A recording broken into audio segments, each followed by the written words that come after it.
Welcome to an interesting episode of Tag Me. Well, let me wait. Let me pause that. Let me bring that back. Hot Tag Me In, because we are intermingling the two. For those of you who don't know, all of us here in Tag are from the Houston area. So those of you who are in the know with the news, we had a sucky situation this week where we were kind of stuck within the hazards of a winter storm. So we were either without power, without water, et cetera, et cetera. I'm not going to bore you with the boring stuff because we're going to but that's the reason. Go ahead. Winter came for AEW, but it delayed here to Texas. Took a reroute. And that's one of the reasons why you didn't get that good old Vengeance Day review and recap. But we are here to still deliver on that, as well as what happened this Wednesday on NXT as well as AEW. So, of course, I am the unofficially official Lip Dizzle, joined with, of course, the less than stealthy unicorn himself, Mr. Scooter Ray. What up, everybody? Hope everybody's safe out there. You know, throwing it up. Okay. And ladies, the heartthrob of the IWC, Mr. Jaeger Bomb Bastic. So fantastic. Shotzi, Dakota, Rhea, Tony, etc. If he gets you all, he will not give you back. Sorry, William Regal. Jaeger Bombastic, everybody. What's up, y'all? What's up? As you can all see, I got my nice little winter stubble going on. I'm gonna clean that up next week. I think we can all speak as of right now. The three of us are looking very grizzled at the moment. Now, but of course, before we get into, we got to get into the old rigmarole and start off with the house cleaning, as most people would say it. So, Scoot, you got some news for us?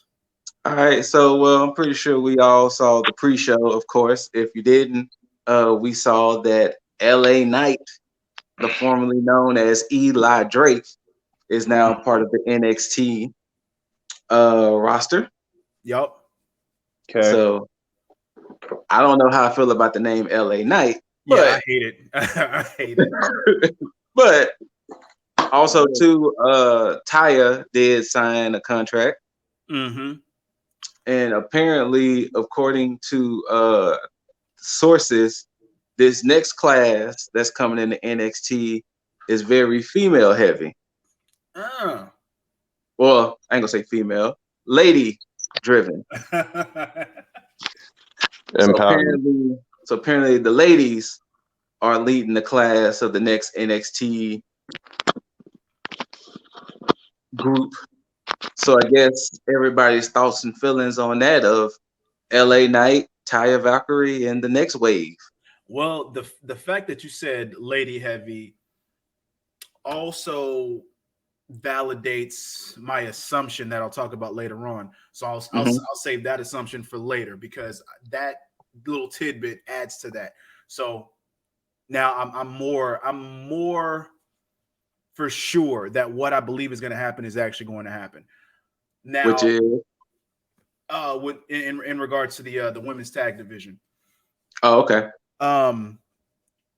Now with the inclusion of Eli Drake, I like it.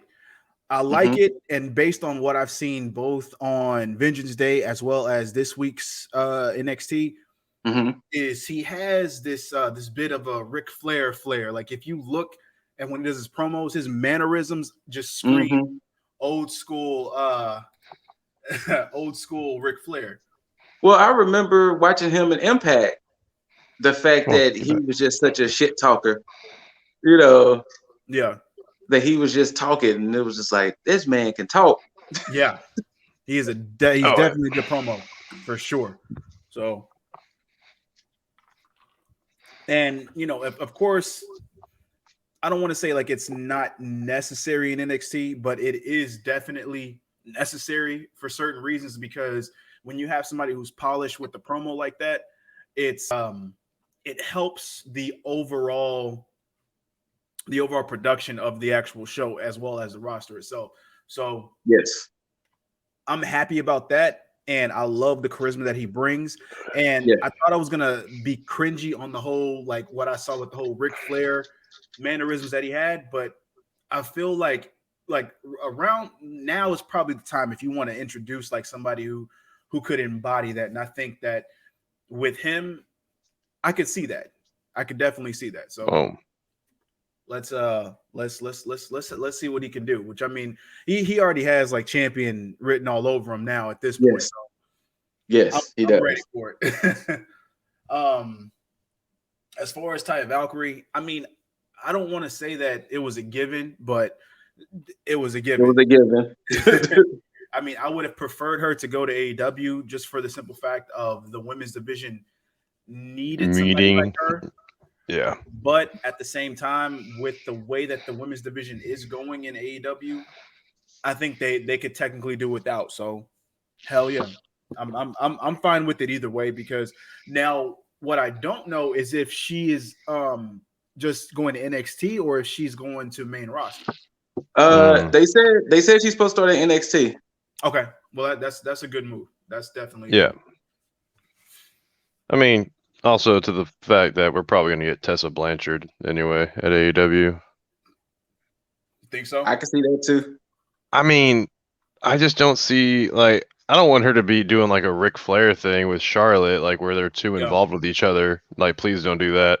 True. But I could see there being enough pull for Tessa to want to like come, and honestly, she'd dominate the women's division for a while if she did.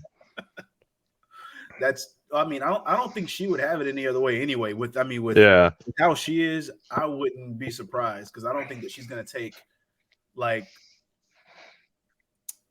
second place to anybody at this point, especially with what TNA had or Impact has done with her and allowed her to achieve. Yeah. So shit, who the fuck knows? I mean, but yeah, that's my thoughts on that one. Makes sense. What else you got, Scoot? As far as I guess WWE's world in general, since we're talking about NXT, Bad Bunny's merch is selling, people. I mean, regardless of how we feeling about his inclusion, apparently his merch is flying. Like, apparently his most expensive item is a $40 hoodie, but apparently his shit is selling on WWE.com. So, he's doing wonders. So is he actually going to be a wrestler? I mean, I think it's supposed to cut off at WrestleMania. Okay. But from now until then, they probably gonna milk it. I mean, hell, they made him the 24/7 champion. Yeah. So. Yeah, they did that. Does now sidebar into Monday, since I apparently missed Monday. I mean, most of Houston missed Monday, but I was unfortunate to see it. Well, you see, that's where the text message came in, and to my knowledge, now we have Bow Wow involved with WWE. Does this relate to Bad Bunny in any way? Like, please fill us in.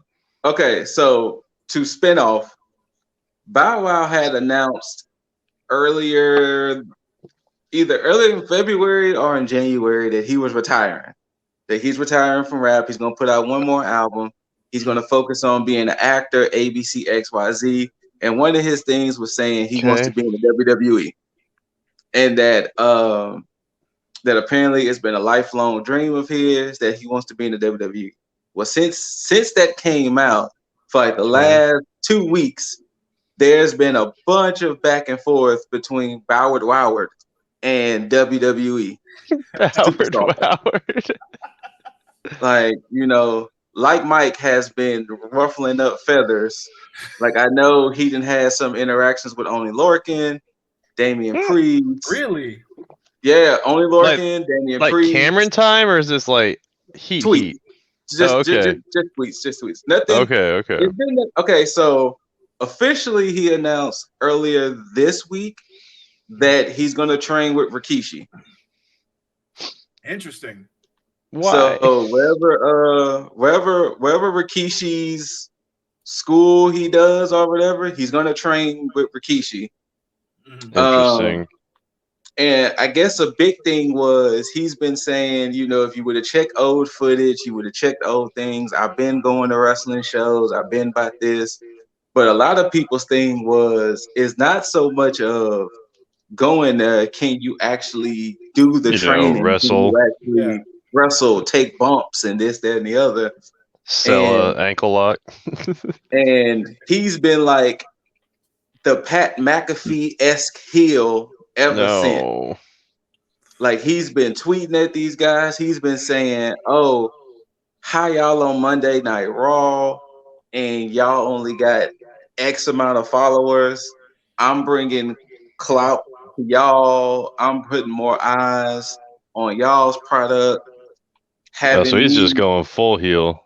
Oh no, he's been going full heel with this whole thing. Like I have a few tweets saved. Hold on. Oh God. So here's so sidebar from the sidebar. My question, I guess, is what is up with WWE? What's WWE's angle here in inviting all these celebrities to be wrestlers now? Who knows? I mean, I think it may be them trying to get more eyes on the product. One tweet. I think so. Every morning I wake up, it's a wrestler who is subtweeting me in their feelings. Get over it. I'm already helping you get over by tweeting you. Instead of hitting the gym 8 times a week, work on your promos, build some character. That's what we differ at. Huh. I ain't even stepped in the square circle yet, haha, and I'm already the best heel in the business. Gotta love it. Oh, he wants the clout. Oh, okay. He said that apparently he has some back and forth with T-Bar. Yeah, he has some back and forth with T-Bar. Oh. Who would break him in half, but you know. Hey. Right. To say the least. I mean, you have to look at it like this. Somebody had tweeted something about him joining the Hurt Business. You know what? No, but if they do it, I see it. Yeah. I heard you said about the Hurt Business. Oh yeah. So he tweeted something about somebody saying about him joining the Hurt Business, and he was like, "Nah, they kind of shaded me, and ever since I found out they get all these suits at Ross, I don't want to. I don't want to join them." Sick burn, bro.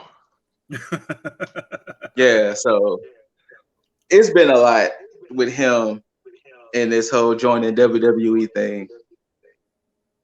I mean, sure, I guess. What was that theory you were talking about, Lip? Oh, I mean, for why they're involving the celebrities all of a sudden. Oh, I mean, it's just more trying to get more eyes on the product, because I mean, if you lose, you know, the true down to earth wrestling fans to like AEW, New Japan, or wherever, where else can you go? Especially if you're giving away shit product. It's like you give to the people that you can actually sell shit product. Exactly, and it's like if you have Bad Bunny, Bow Wow, XYZ celebrity here, you're gonna get merch sales for that temporary time. You're going to get eyes on it for the temporary time. So what they can do, they'll end up bragging about, oh, we have this X amount of viewers at this point in time. And this is true. Age. So for when they actually do have those investor calls and they have to sound good, they're like, oh, well, you know what? We had these viewers here. We got this merch here. We added this, implemented this here. So we're doing perfectly fine. And then you'll get the next investor call where they're like, oh, well, you know, we fell off here, we fell off there. It's like, it's all a stunt at this point as far as to get temporary eyes on the product. It's a Band-Aid to a situation. Keeping your viewership. Yeah. Because when you have AEW, which is, I mean, in my personal opinion, it's not at an extreme low point, but it's still at a median where it's not low, it's not high, it's just kind of there, kind of toting the line. you have it at this point right now where AEW is going to shoot up in popularity even more once you get the crescendo of what's happening right now. Right now, it's just complete story building. When you have the hammer drop on what's about to come down with everything, when everything culminates into what it's supposed to be, it's going to shoot up like a fucking rocket, and then you will not be able to stop that. There's nothing that WWE will be able to do to compete with that once that happens. Now, NXT, Trip gets it. Triple H understands it, which is why NXT has been on fucking fire for the past month. Yep. Because I think what's happening is that Triple H understands what's going on. He's seeing what's happening over the horizon. He's like, you know what? I need to get NXT back to form where it used to be. So that way, when this shit hits the fan, they can't say NXT isn't doing what's necessary. And that's what's going to help NXT stand apart from the main roster. And I love it. Which, of course, go ahead. Go ahead, Scoot. Oh, no, I wasn't saying nothing. Go ahead. Oh, sorry. No, I was saying, what's actually surprising me though is the fact that like the rumor mill is apparently splitting that we're pulling it, or the WWE is pulling in more female talent through the recruiting. When your female talent is amazing as is. You don't, in my opinion, you don't need to mess with your female talent right now. What you need to do is either build up your male talent, yes, or just write better storylines. But that's been the complaint for like what, a decade now. Yes. But I mean, you don't need to try and fix or add to what's not broken. That shit runs clean. Leave your women alone. I agree. I 100% agree. Like I don't know. Like I mean, to Bow Wow's credit, start working on your storylines instead of hitting the gym eight times a week or some shit. He may have to hit the gym at this point. I mean, unless he plans on being cruiserweight at this point, I mean, he'll still. Somebody has said something about him being a cruiserweight, and he was like, I don't know, maybe we'll see. Like he's been. Man, have fun at 205 Live. You are not getting. Like you're gonna get talking, just talking. So I don't like. I mean, I don't know, like, because it's easy to sound serious when you're typing it out. It's easy. Exactly. It's easy to rile people up when you're just typing. You know, Twitter thumbs are a thing. We really don't know how serious this is until footage of him training really comes out. Exactly. But until then, flash from Snoop Dogg. Oh, he said he'll even do better than what Snoop Dogg did too. Which is funny because I mean Bow Wow. Really? Bow Wow's related. Oh, yeah, he took shots at that too. Yeah, because like I said, his Twitter thumbs. He's talking a lot. If you go to his Twitter, it's really been him tweeting about this wrestling shit. Yeah. He's gonna learn. You gotta learn real quick. Yeah. How's he gonna try and go to war with Damian Priest? Like that's funny. Right? But I don't know, it's just weird that I guess because I think the reason why he's been so on the defensive because it came out of nowhere. That him saying that all of a sudden he wants to be a WWE wrestler. You know, like I never once did Bow Wow ever say, hey, wrestling was my thing. Now all of a sudden he's like, man, I didn't been to this Coliseum, I done been here, I done seen all these different wrestling shows since the 80s and blah blah blah blah blah blah. You know how people get. Yep. How you gonna say I ain't in the comic books? I've been reading Batman since Batman, and it's like, all right, fam. You've been reading Batman since you were making fun of the kids reading Batman. Yeah, I know those types. Yeah, so who knows with Boward Woward at this moment, but you know. I want that to stick. I'm not gonna even deny that. Yes, Boward Woward needs to be a thing. I mean, he'll be a thing on this end. As long as he's trying to do something here, but I mean, look, you got to look at it like this. We had a Bow Wow in WWE, and he was a much better Bow Wow that went by the name of Leo Rush. So, I mean, Yeah. At this point, why? But hey, WWE is going to WWE, and it's not really a thing we can really do about it. We just kind of got to watch the train crash. Basically, Pretty much. Fuck it. Let Boward do his thing, man. If he proves us wrong, hey, I'm all for it. But if he doesn't, then I mean, we can just sit on here and be like, hey, we told you so. We told you exactly. so. That ring. But yeah. We told you from his tweets. right? Right. The tweets alone, we told you. Anything else on the WWE NXT docket news? WWE, the last thing I saw actually a little bit right before we got on, according to sources, the way WrestleMania is looking, we're going to get Bianca versus Sasha. Figured. And we might end up getting Edge and Roman. Doubt it. I doubt that heavily. And I doubt that heavily mainly based on the WrestleMania promo. Because in that promo right before they showed Roman, because they pretty much showed kind of the feuds leading up to WrestleMania. And who they showed before they showed Roman was Daniel, right? Daniel, exactly. Yeah. What I'm thinking is that it's going to be out of two people that wins the Elimination Chamber, which it'll probably be Bryan and somebody else. And if it's Bryan, what I think is going to happen is that he'll lose to Roman, basically hit Roman's ego pretty hard. Like, well, you couldn't beat me if I was fresh, or you had here. And so what'll happen is then he'll go to WrestleMania. Now, win or lose, I don't know, but I can see that's going to be the opponent for him at Mania. Now, if somebody else wins, it's not going to be Kevin Owens. I mean, it could be Jey Uso. Good. But I don't. I can't really put my finger on who else it could be. So, I mean, for somebody to just come in and then like just lose to Roman real quick, because I mean, whoever's winning that chamber is losing to Roman. There is absolutely question in that. Absolutely. So yeah. But unfortunately, you got to win a chamber and then fight them later on that night. Yeah. Or oh, never mind. Wait, what? That's how that's running?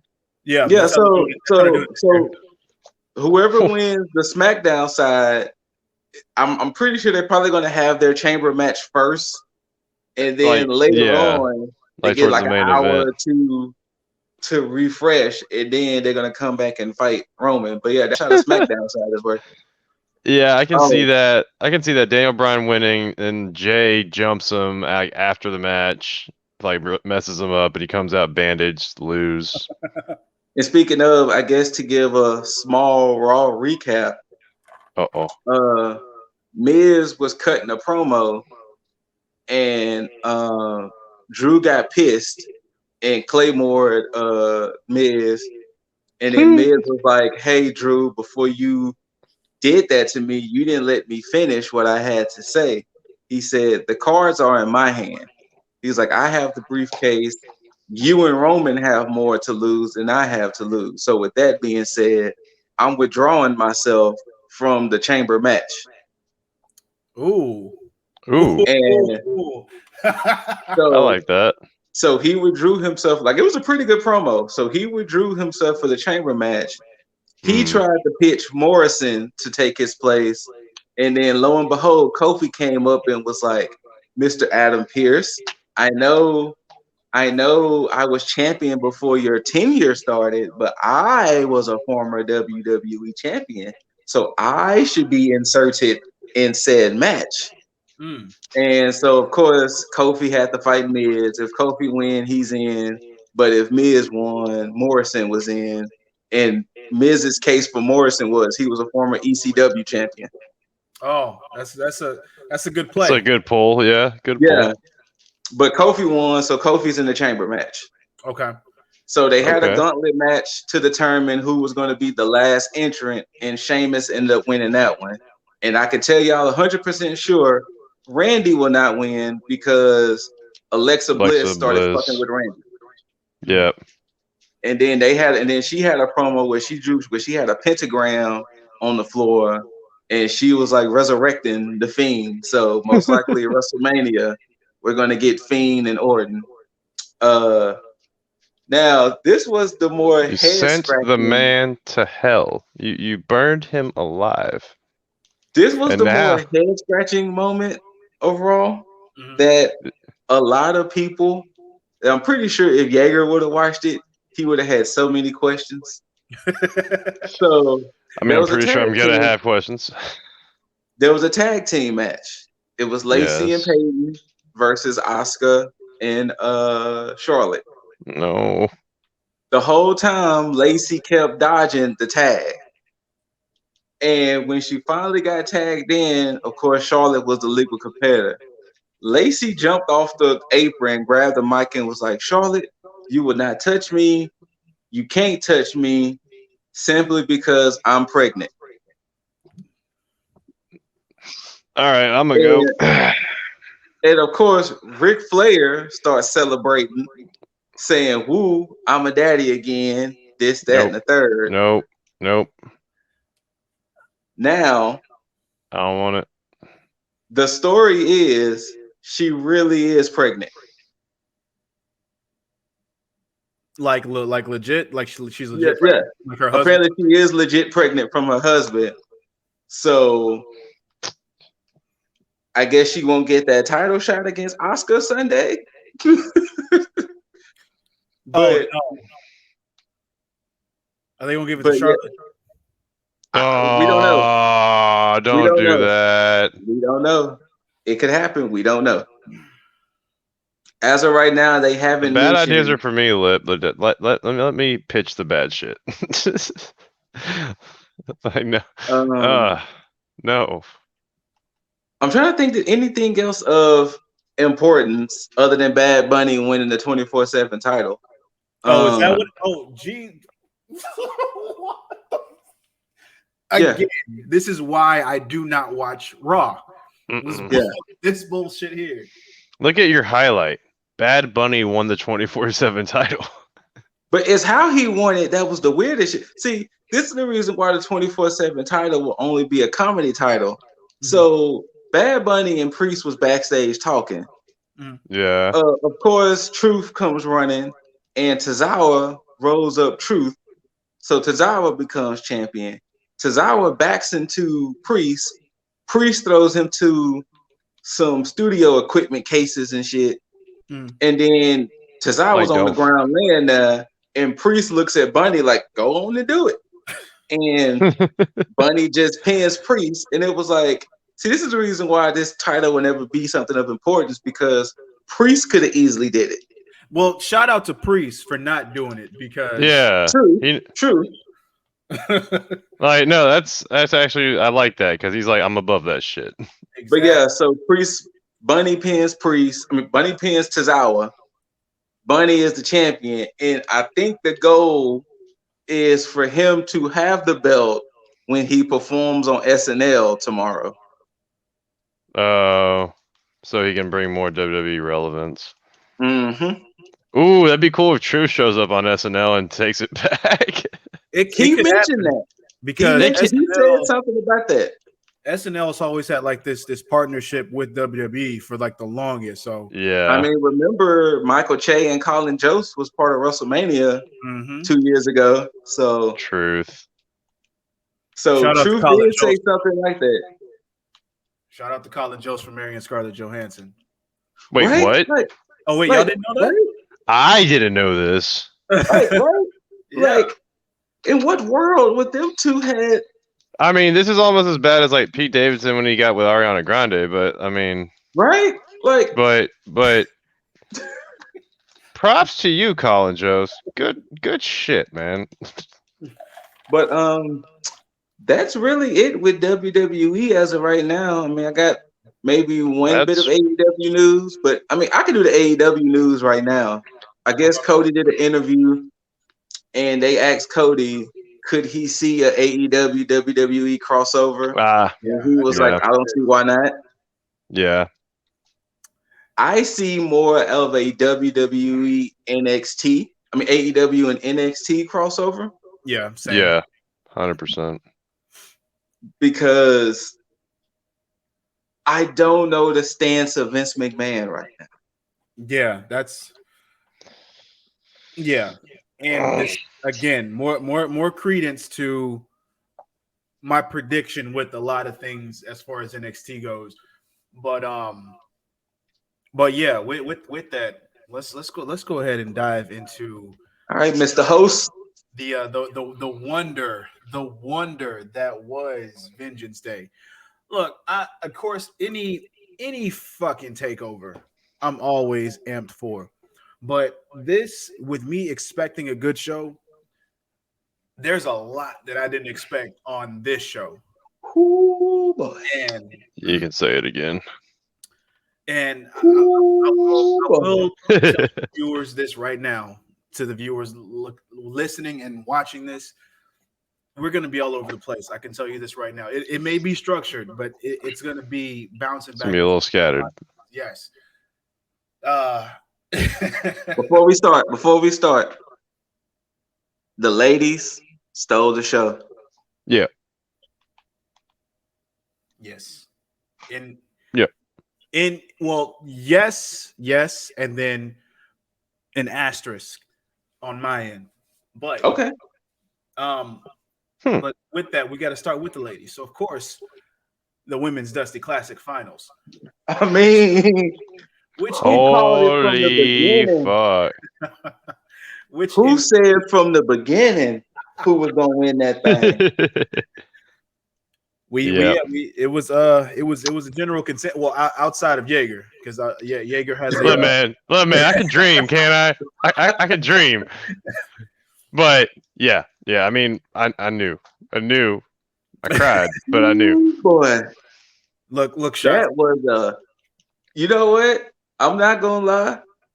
There was times where I was like, "Wait, could this?" No, they did a very nice like switch of your typical flow of a match, where like your heel typically dominates, and your faces were just all over them up until Raquel said, "All right, it's my turn." Right? Yeah, this did not follow any structure at all. Like as far as like we're used to. Like our heels had a true face style comeback, and they made it look great. Other than y'all four ladies go out there and have fucking fun. Yeah. And that's why look again. Dakota and Raquel. Oh my god! Their team, their chemistry, the way that they had this set up, and then the follow up on Wednesday. Yo, shouts out to Dakota with the big dick energy. She say, Shayna, yo, fam, I ain't that same one you fought back then. Yo, she used to bully the shit out of Dakota Kai there. Yo, and this is why and now of course with that promo you could tell they were trying to hold something like I think either it was Shane that was trying to hold a laugh in, because of course, for those who don't know, they are roommates, but then too, you had MSK and Beth back there. To me, that was one of the highlights of that moment, just because of I'm gonna get an MSK in a little bit, because I got nothing but positives for MSK when we get into that. My god! Oh no, my camera's stuck. No, you good? You're straight. I see. It's stuck on my end. It's stuck on the M on my end. See, that was by design. That was that MSK energy that frozen. Oh, there you go. There it is. Jesus. But yeah, back to the tag team match though. It was good. It was good. Gonzalez ate a Eclipse. Right? Yeah. Look. Because wait, how many people have kicked out of the Eclipse? I don't think many. I'm trying to think. Maybe Shayna. I didn't even think about that. Low-key chill. Her and Shayna fought. But I'm trying to think, did she even hit the Eclipse against Shayna? Because I think Shayna just dominated that match. I don't think too many people kicked out of it. Well, Has then, to be at the most a handful, but I don't think very many If either. anybody, maybe Asuka.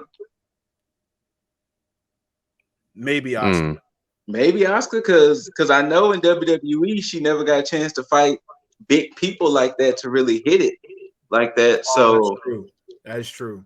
so maybe Shayna and Asuka, if anything. We'll roll with that until I go back and look. Maybe I'll correct myself. Yeah. But with the way that this push is going with Raquel, I'm glad they pulled a swerve with it because of the fact that normally with the push like this, you would probably see her probably either break away from Dakota, go her singles route, get a singles push, either win or lose a championship, depending on how that goes. Whether if Io was going really, really strong and they just had her push stop at Io, but what they did was throw a curveball and pull it this way. And I'm glad they did it like this because of the fact that it continues to push and it doesn't downgrade Dakota in any way. No, it doesn't. And you keep them looking strong, both as a team and with their chemistry. And so you can have them win the tag titles, which they will, and go forward and be a dominant team because at this point, they are going to be the foundation of this new women's tag division. This is what I was talking about earlier, where I see the direction that this is going with, just like how Scoot said, with them bringing in women heavy roster. And I think that's by design because of how I seen the way that Wednesday went with how you seen Candice LeRae and Indy Hartwell dressed similar. I mean, granted, they are in the way, but then you look at Ember and Shotzi and the way that they're dressed more like a tag team as well. And Oh, also too, I forgot to mention that there's word that there's going to be another NXT show. Oh, NXT show. Gotcha. Okay. Yeah, apparently they're developing a third show. So they got NXT UK. Apparently they're going to make another show. So maybe this show might help set NXT up Japan. Well, that was a rumor for the longest, but I think honestly, I wouldn't be surprised if this other show might be a network exclusive, and it might feature women, like the women of NXT, like that. Like they might get their own show. Okay. As long as they don't call it heels. No, I think they're gonna let AEW have that one. Yeah, true. That was an okay name for it. But yeah, this is one of the reasons why I feel that, because I like you can kind of see them building their tag division slowly, and this is one of the reasons why I believe that they're finna win those tag titles, because of the fact I think those tag titles are going to stay on NXT. Now I think either last week or the week before, I said that they should stay on the NXT brand, but I was just saying that now I fully believe that that's what's going to happen, because I think what's gonna happen is I think Lana and Naomi might get their title shot at Sunday at Elimination Chamber, so that way it'll free up for Dakota and Raquel to win it March 3rd. Is that this Sunday? Yep. Holy shit. Yeah, they did pay-per-views back to back. Okay. Fair enough. So yeah, I mean, of course, I would have never seen Naomi and Lana winning anyway, and that's mainly because one, there's really no build. Two, Lana's involved, and three, you had the Dusty Classic like around the corner. So yeah, is she just like forever on the shit list now? It's not her fault until she leaves. Yeah, they're just gonna keep putting her through tables and giving her bad pushes. Oh. Now, I do think that the women's tag division is going to still spread out through the main roster, but I think they're going to have a stint where it's just stuck in NXT, maybe for like a few months before they even think about putting it on the main roster again. Yeah. But I think they're going to try to build like add some names to it. Yeah, because they need to. They like the main roster has done shit with like the women in general and then the women's tag division. That's true. It makes no sense. And so with the way that NXT is doing it, their women are already strong. So you have a whole bunch of singles where you can actually take teams and you've already built relationships, just like we talked about weeks ago on the regular podcast, where we stated how you had like the faces and heels kind of just coincide with one another. And now you have the relationship where that's been built up. So now you can kind of see, okay, I can see them team together. I can see why they team together. I can see this, I can see that. And it makes more sense rather than them just pairing up two singles people on the main roster and it not making any sense. So yes, Dakota and Raquel. Hey, Raquel. But I mean, what else did y'all take away from this match and just the overall? I was just amazed at the fact that it started the show and how just like of an amazing match it was. I'm noticing this is a trend with NXT shows where the women just open up the show in a big bad way, and I just feel bad for the next match after it. And that kind of was the case, and we'll segue into that in a little bit. But what about the promo though? The promo on Wednesday between both the current WWE Women's Tag Champs Shayna Baszler and Nia Jax against Dakota Kai and Raquel Gonzalez. I mean, the glaring thing you saw was the fact that Dakota is taller than everybody in that ring. I mean, not Dakota, Raquel was taller than everybody in the ring. And she's definitely going to be that X factor come the third. Mm-hmm. Yeah. Not to throw shade anywhere, but both Raquel and Nia were both wearing leather pants. Mm-hmm. One fit a lot well than the other. Edit. No, but I mean, hey man, you might get some Meltzer level hate for that one, man. I don't know. Look. Honestly, there's no way that I could get more hate than Nia has right now. Period. Oh. I mean, she did say she was going to take said boot off of said trophy and stick it up the hole. She did. Oh no! That was a nice segue into that point because of the fact that they played off of the whole controversy and MSK, of course, died laughing at that. Yeah, especially Wesley. He died. But I'm ready to see the dynamic between these two teams because of the fact that you'll be able to see the growth from Dakota based on, of course, how it was with her when she did face Shayna in previous iterations of NXT, and then to see the matchup from Rhea and Raquel to now Raquel and Nia to see how she stacks up against somebody that's of course not taller than her, but still as far as size wise could be a level domination. As far as strength, and I'm ready for it. And I think it's the perfect matchup at this point too, because what other team can go up against Shayna and Nia Jax at this point that would make any sense as far as like beating them? Right. That wouldn't be a given, i.e. Charlotte Flair with Asuka. They only just gave her that title so she could finally say she had it. Yeah, because Bayley and Sasha had championships. So he's like, oh, you know what? I need to be a tag champ. For what? Why? So I can, because she can be Grand Slam. Reason. That's why she can be Grand Slam just like them. That's all. Ridiculous. But I digress. Now transitioning into, I don't want to say a low point because it was a given in my mind. I know you guys pretty much had the faith for Kushida winning, but I mean, with everything that was going on with the way and how they just had losses stacked up, I felt it was a necessary move to have Johnny be the one outlier as far as for the win.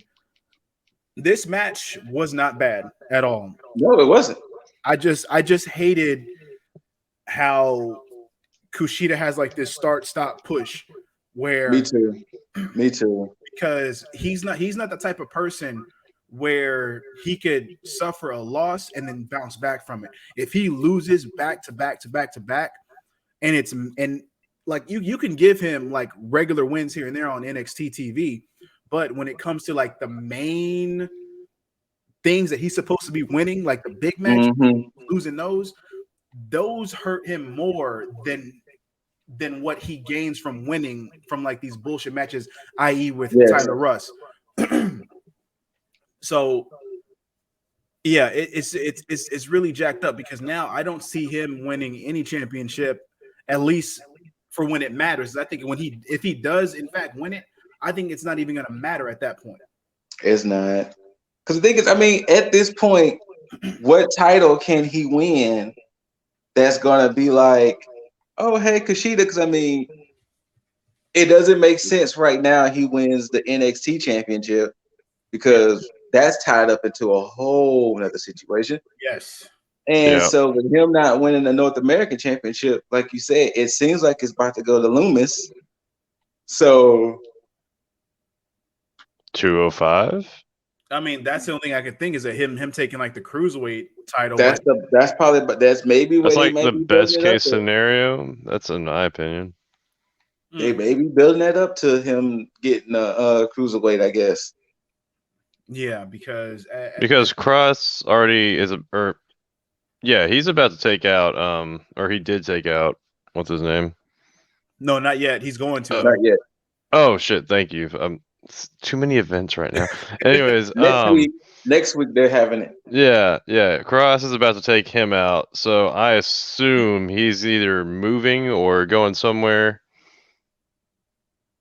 If he goes to main roster, he can maybe get paired up with Andrade, and maybe they can finally do that whole thing.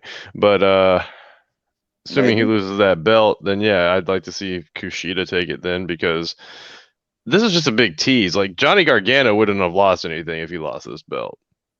That's very true. If he had lost, he definitely would not have lost anything. No, exactly. Chalked it up to like the way being the way.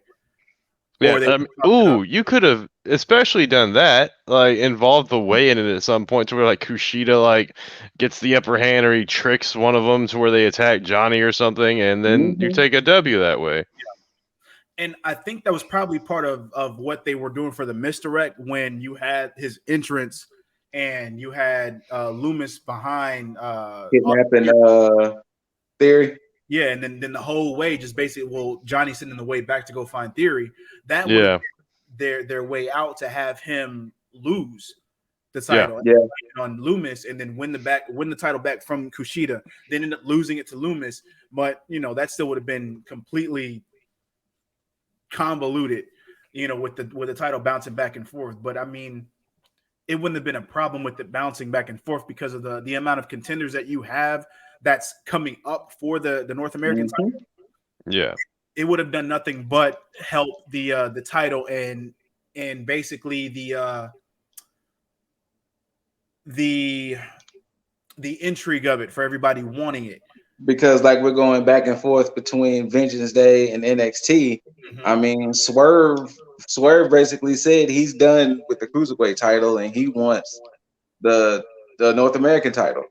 Yeah. So at some point, Swerve is going to be inserted maybe at some point. And of course, I don't see Leon Ruff winning that title anymore. He may contend for it one more time or so, but I think he's going to be relegated to the Cruiserweight. Yes. Because he'll be able to actually manage that. And I think if they bring him down to that, Kushida down to that, and whoever else, then that kind of sets everything up. And I think Santos loses that title, if not stripped from it, somewhere down the line. And I think he moves up to where he goes after the North American title as well, unless they pull what you're thinking, Jaeger, and they actually take Legado del Fantasma and just put him on the main roster with Andrade, which in that case, I wouldn't be mad at that. Right. Because that would be a small shot of adrenaline for Andrade's push, and it would make sense to have another 4-man stable on the main roster. whether it be SmackDown or on NXT, where you can either make them heels or faces and have them go against the Hurt Business, another 4-man group that would actually make sense. But, who knows? And I mean, and of course, judging by how Mendoza and Wilde did in the Dusty Classic, I mean, they Which wasn't bad. They could breathe more life into the tag division on the main roster as well. So, I mean, we'll see. But of course, Gargano goes over. One thing I did like about this is how they sold the arm. Yes. With Johnny and Kushida, because there were certain points where Kushida would hit that arm, and I would be like, "Yo, did that hat like that?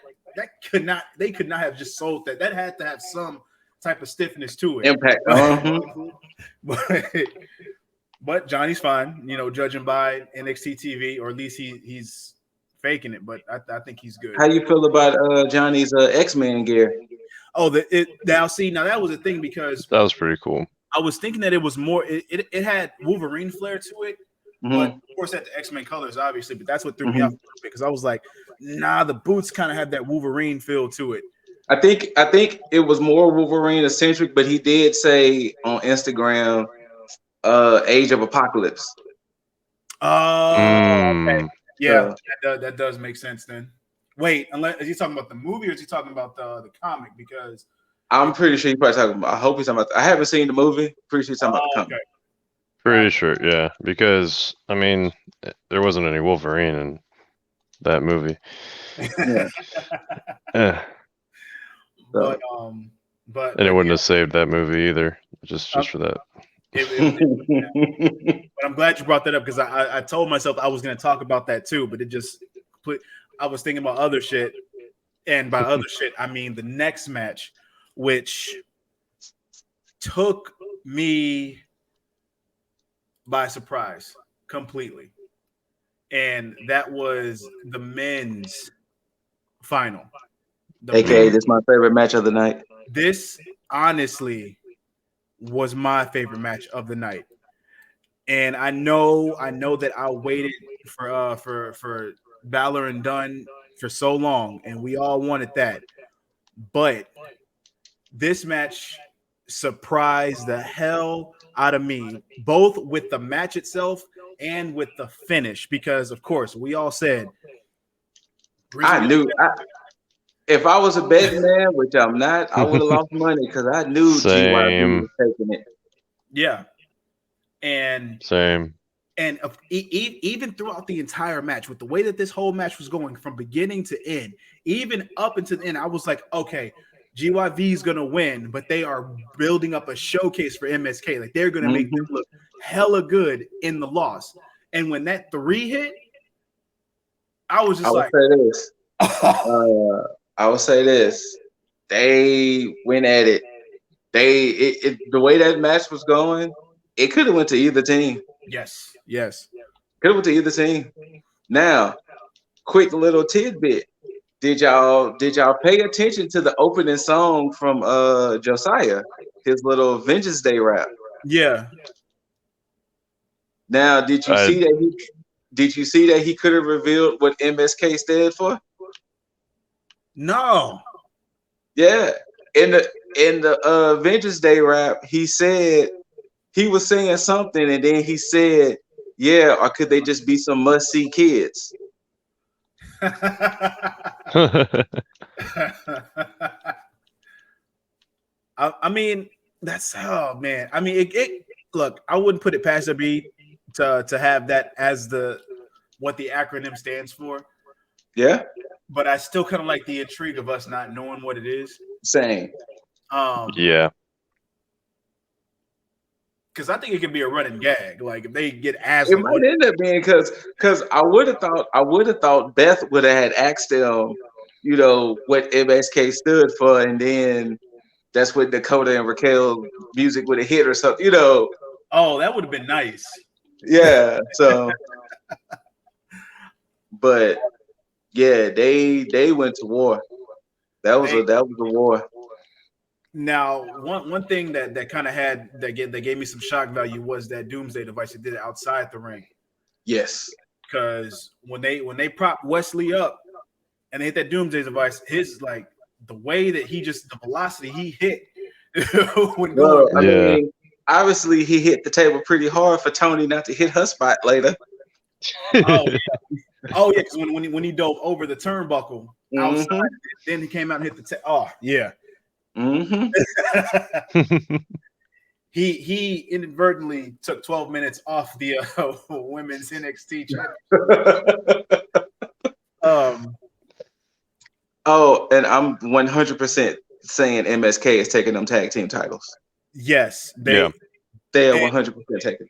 That goes back to what we talked about when I was talking about Oney Lorcan and Danny Burch, losing those tag titles, and I was like, well, could they lose them to GYV because GYV is pretty much tweeners at this point, but they're definitely losing them to MSK. Like there is, and I hate saying that because I feel like for as long as Lorcan and Burch have held those titles, they should have done more with them because it sucks on their end because they basically look like glorified lackeys at this point because they weren't even on the card at Vengeance Day.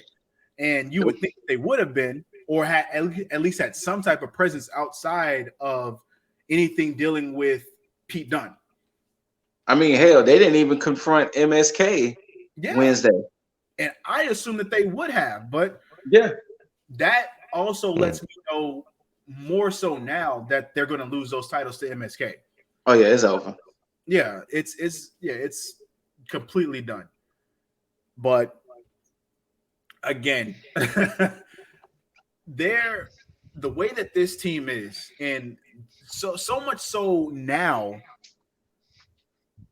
their charisma, their demeanor, their in-ring, they are a complete package. And I think they're going to end up holding those titles for a very long time. And I think their first true challengers are going to be the new and improved Imperium. Ooh. I think their first true challengers are going to be the new and improved Imperium. I like that. I like that because don't forget Imperium, the mat is sacred. MSK, they wild, goofy. They're gonna be the tag team champions. They're gonna look at MSK worse than how they was looking at Breezango. Because at least in Breezango's case, they was just goofy. They was just costumes and this, that, and the other. But they're gonna look down on MSK worse than how they was looking down on Breezango. And I think Imperium is going to be MSK's first true challenge for those belts.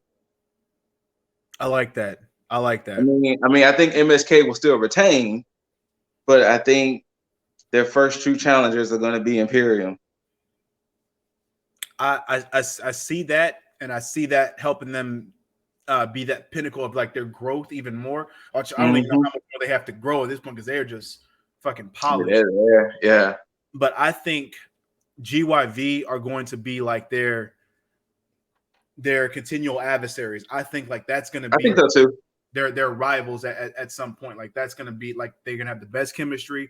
We have the best matches with them, and I think that's just going to be like who they bounce the titles back and forth with.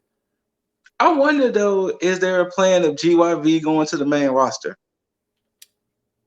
I hope not. I mean, I could see it. Or maybe them going back to UK.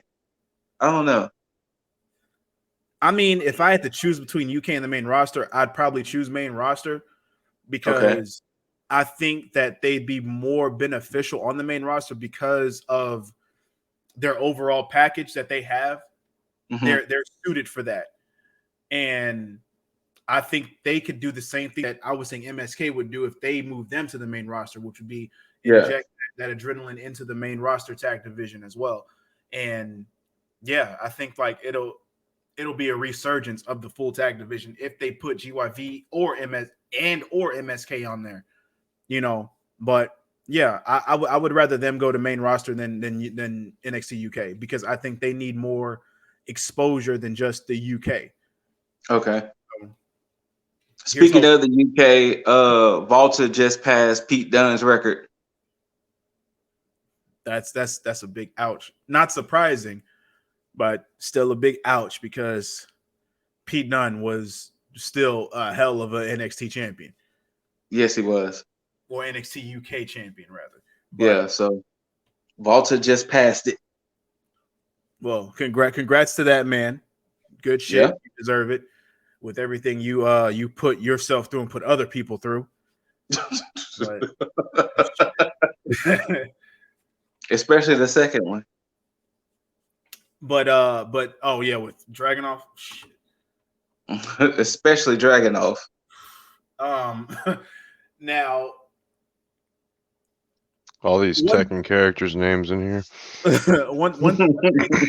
one thing about this match and the finish of it was one thing that I failed to mention in any other match, but I think was missing in every match that MSK has had, and that was the emotion that was brought into this match. Yeah, by MSK. Now, I'm not saying that GYV can't do that, but I think GYV was the catalyst for the emotion that was propped in by MSK because of the way they kind of took it to him and the way that they made this match feel like it was necessary for them to win. Like it was an honor for them to win that. And with them winning and the way that Wes Lee and both Nash Carter reacted, it was almost as if they had won a tag title. Right. And I was just like, yo, like this match, like if there was a crowd within this match, they would have went crazy. Yeah, it would have taken everybody out. Like they would have really needed a palate cleanser of a match to kind of just quell them because the next match following that would have just killed. Speaking of, we did forget one Dusty Tag winners. We mentioned that Finn Balor and Samoa Joe was the first ones. We forgot that AOP was number 2. Oh shit, AOP did win. Wow. They were the second people to win it.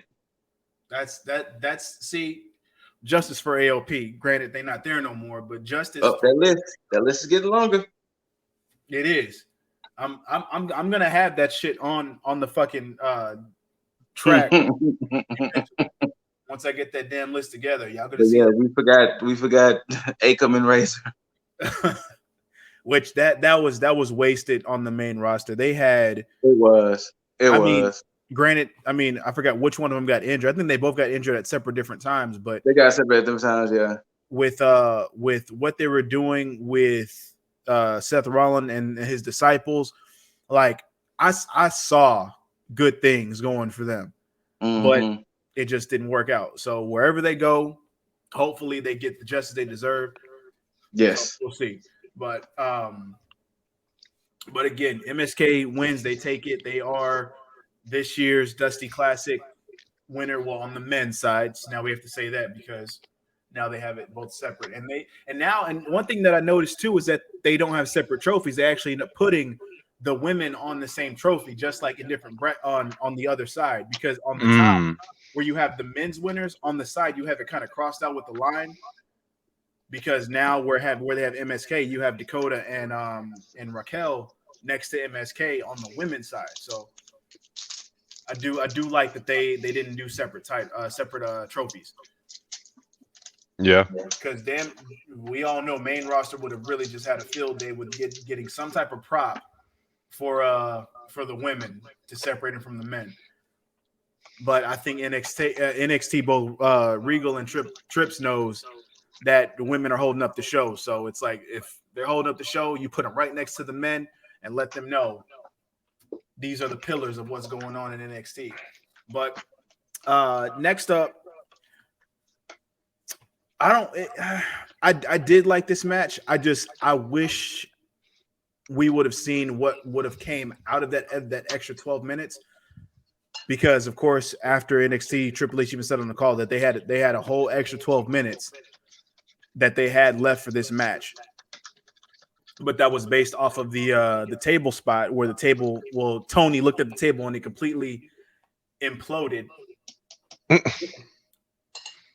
So I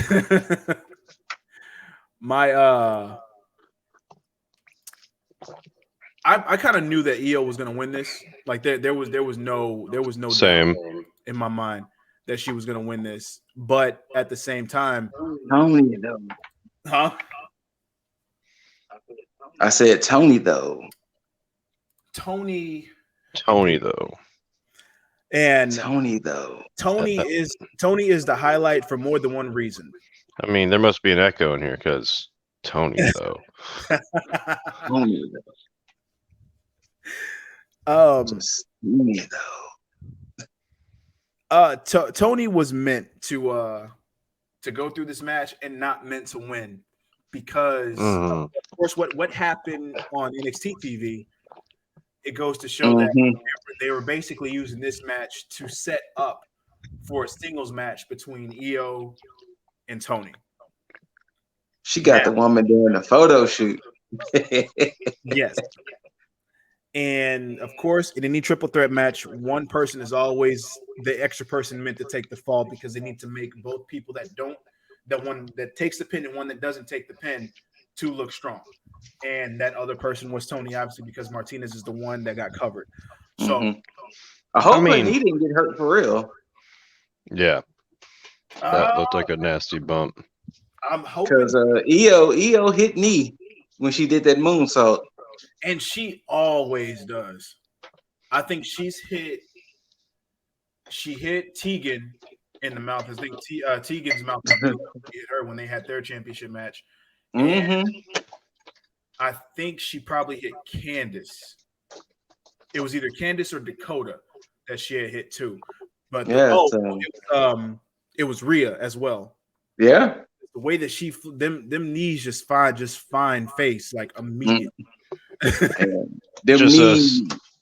Stole it out of Shinsuke Nakamura's playbook, knee to face. I like that. Axe John Cena's neck. But yeah, this match had the makings of something amazing.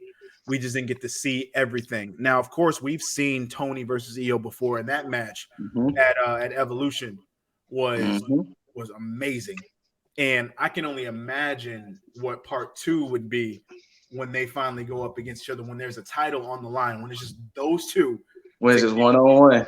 Yes. And this, now I can actually see somebody taking that title off of Io.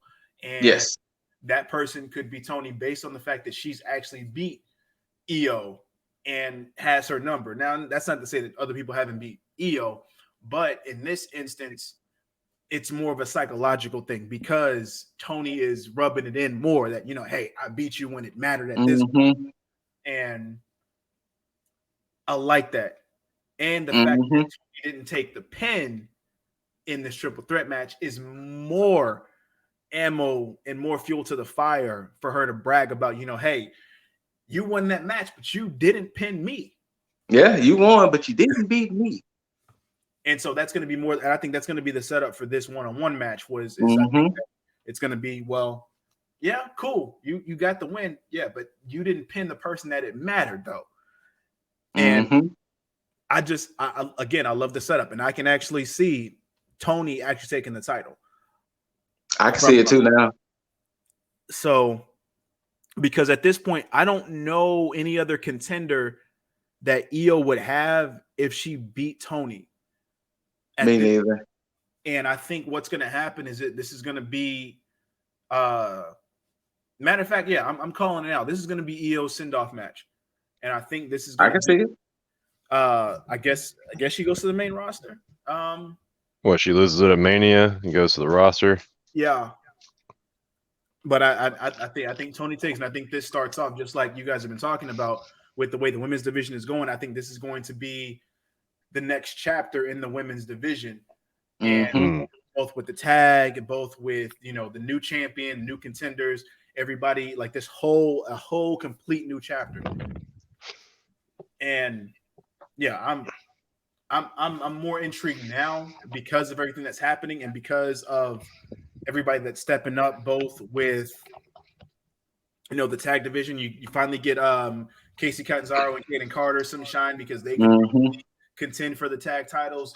You now have a reason to bring up more single stars, just like Taya Valkyrie. Now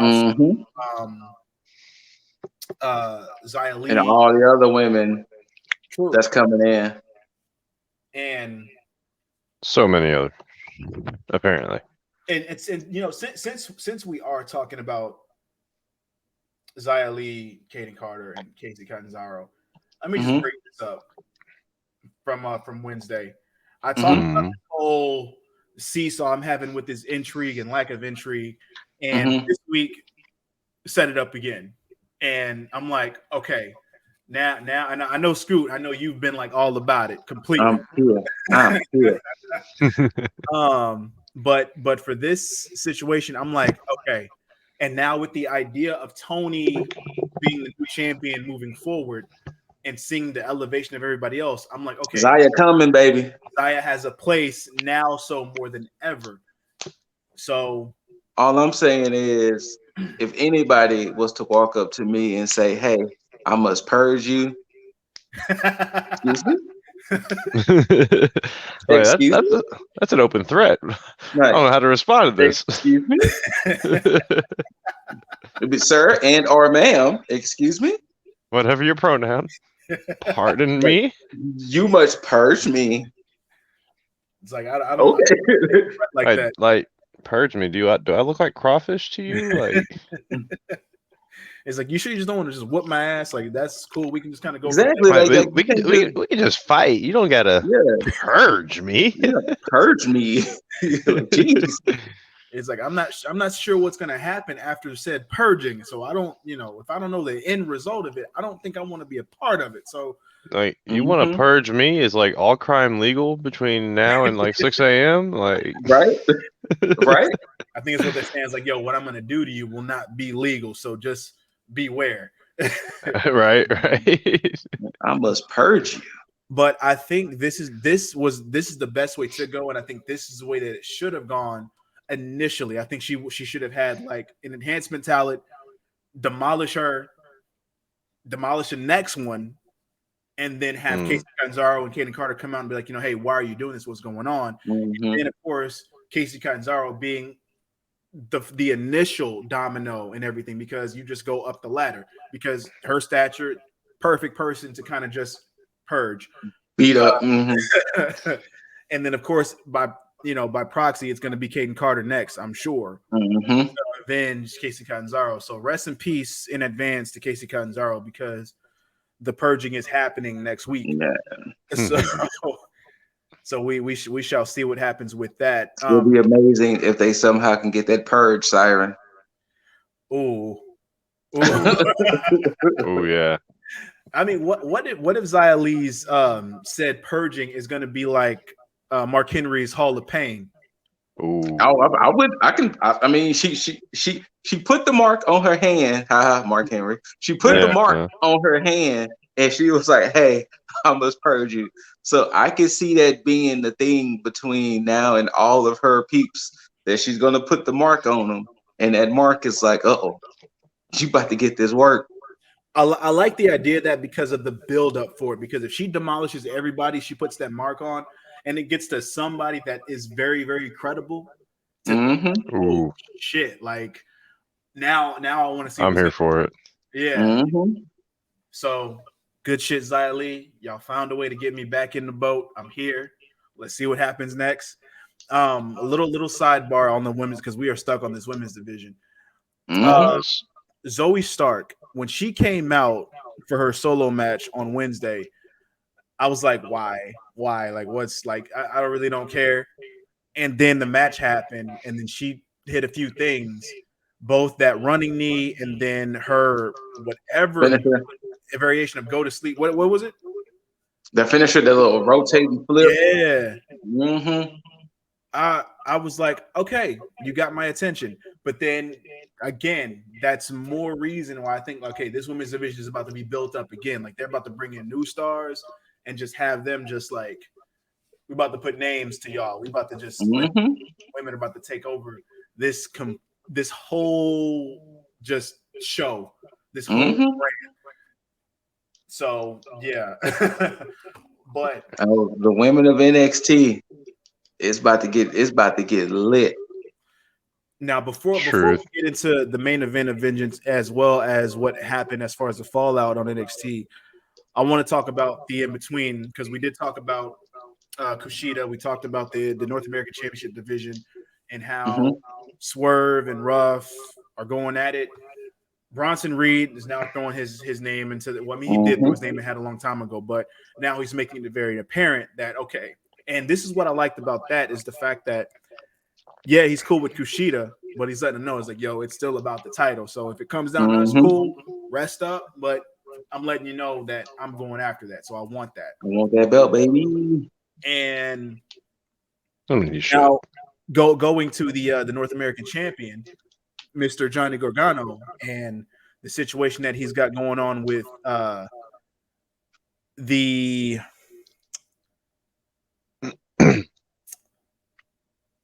need for comedy, Austin Theory, and Dexter Lumis.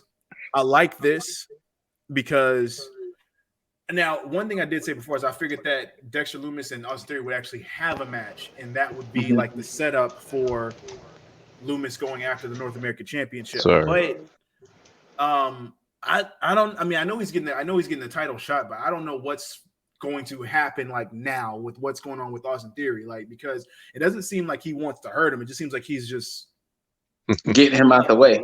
Yeah, it's weird. But yeah, I still think what I believe is going to happen, and that's Johnny goes up against Lumis. Lumis beats Johnny.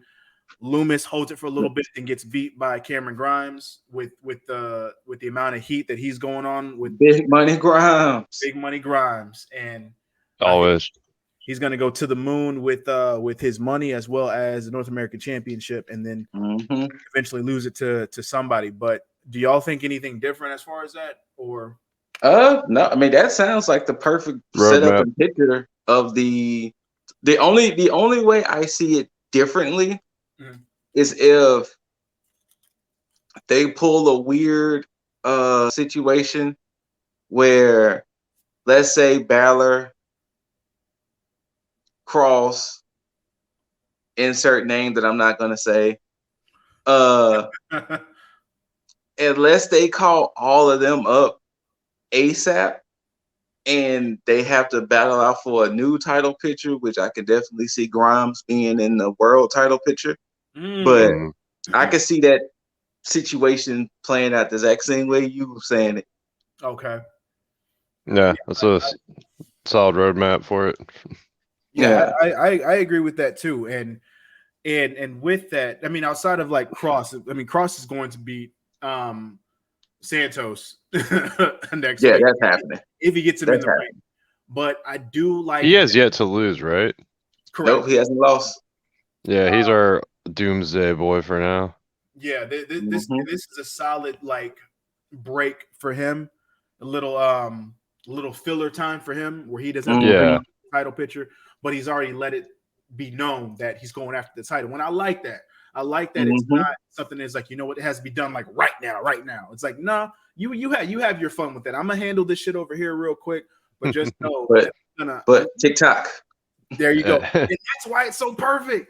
That's why it's so fucking perfect. Because it's like, I got time. I'm gonna handle this shit. He's like, you ain't got time. Me, I got time. Like, you go have fun. And again, with Balor having these knockout, drag out fights and matches with people, it's again slowly wearing them down. And this match, I expected something completely different. One thing I did not expect was a full-on technical showcase. Okay. Remember before we started recording, I had something to say. Oh. I wasn't feeling this match as much. Really? I'm gonna tell you why. I'm gonna tell you why. Kushida and Gargano. They were almost identical as far as that technical style. Yeah. And if the Kushida and Johnny match wasn't on the card, I probably would have felt completely different about this match. Yeah. Not to say it was a bad match, because it wasn't a bad match. It was, I would definitely say, out of the 5 matches, it's last on my list. Gotcha.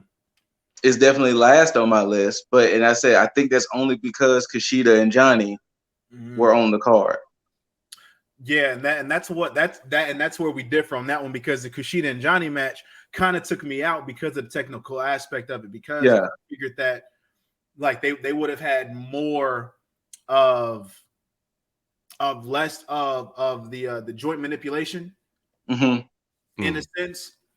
And I feel like it didn't necessarily need it. I get that they had it in the storyline purpose as far as like for Johnny's arm and Kushida basically making him pay.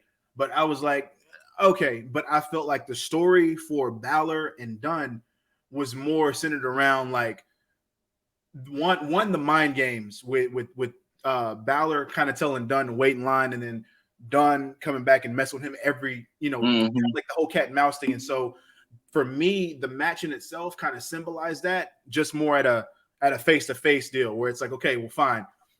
I'm gonna make you break, like literally at this point, we're gonna see. And then of course, I love how it elevated from the technical aspect to, all right, we finna get like this whole British strong style shit going. Doing this knockdown drag out, yeah. Yeah. And because now, of course, I will say that it did kind of have me for a little bit where I was like in the beginning, I was like, it wasn't what I expected, because I really expected them to just like really just have it out, kind of how O'Reilly and Balor had their shit. But when they took that direction, I stopped and I was like, okay, let me actually pay attention in the way that I would normally pay attention in a match like this. Shout out to old school Bret Hart matches. But when this match was over, I was happy with the outcome because it fed more into what I was saying as far as like Balor having all these fights that's going to basically have that wear and tear on him. And shit, that's more of a reason. That's what the match did to me. It made me knocked over my mic and shit. Anyway, when this match was over and Balor was victorious in everything, and then you had Dunn and Lorcan and Birch come out and beat down on Balor. And then you had the 3/4 of Undisputed Era come out. When they came and made the save on Balor, and when O'Reilly helped Balor up and they stood side by side, I honestly was thinking like, yo, are we of UE happening? And I was like, special guest feature. Yeah, and then all of a sudden that super kick came, and I was just like, what the like? Him kicking Balor. All right. Set it up. I got a comment on it, or at least I got a theory on it. Okay, Balor being helped up by O'Reilly, them getting in the UE pose, and Balor standing side by side about to do his nice little finger pointers. And as they're sitting there, I'm sitting there having the question like, yo, what's about to happen on Wednesday? Because it seems like we got a new faction going on.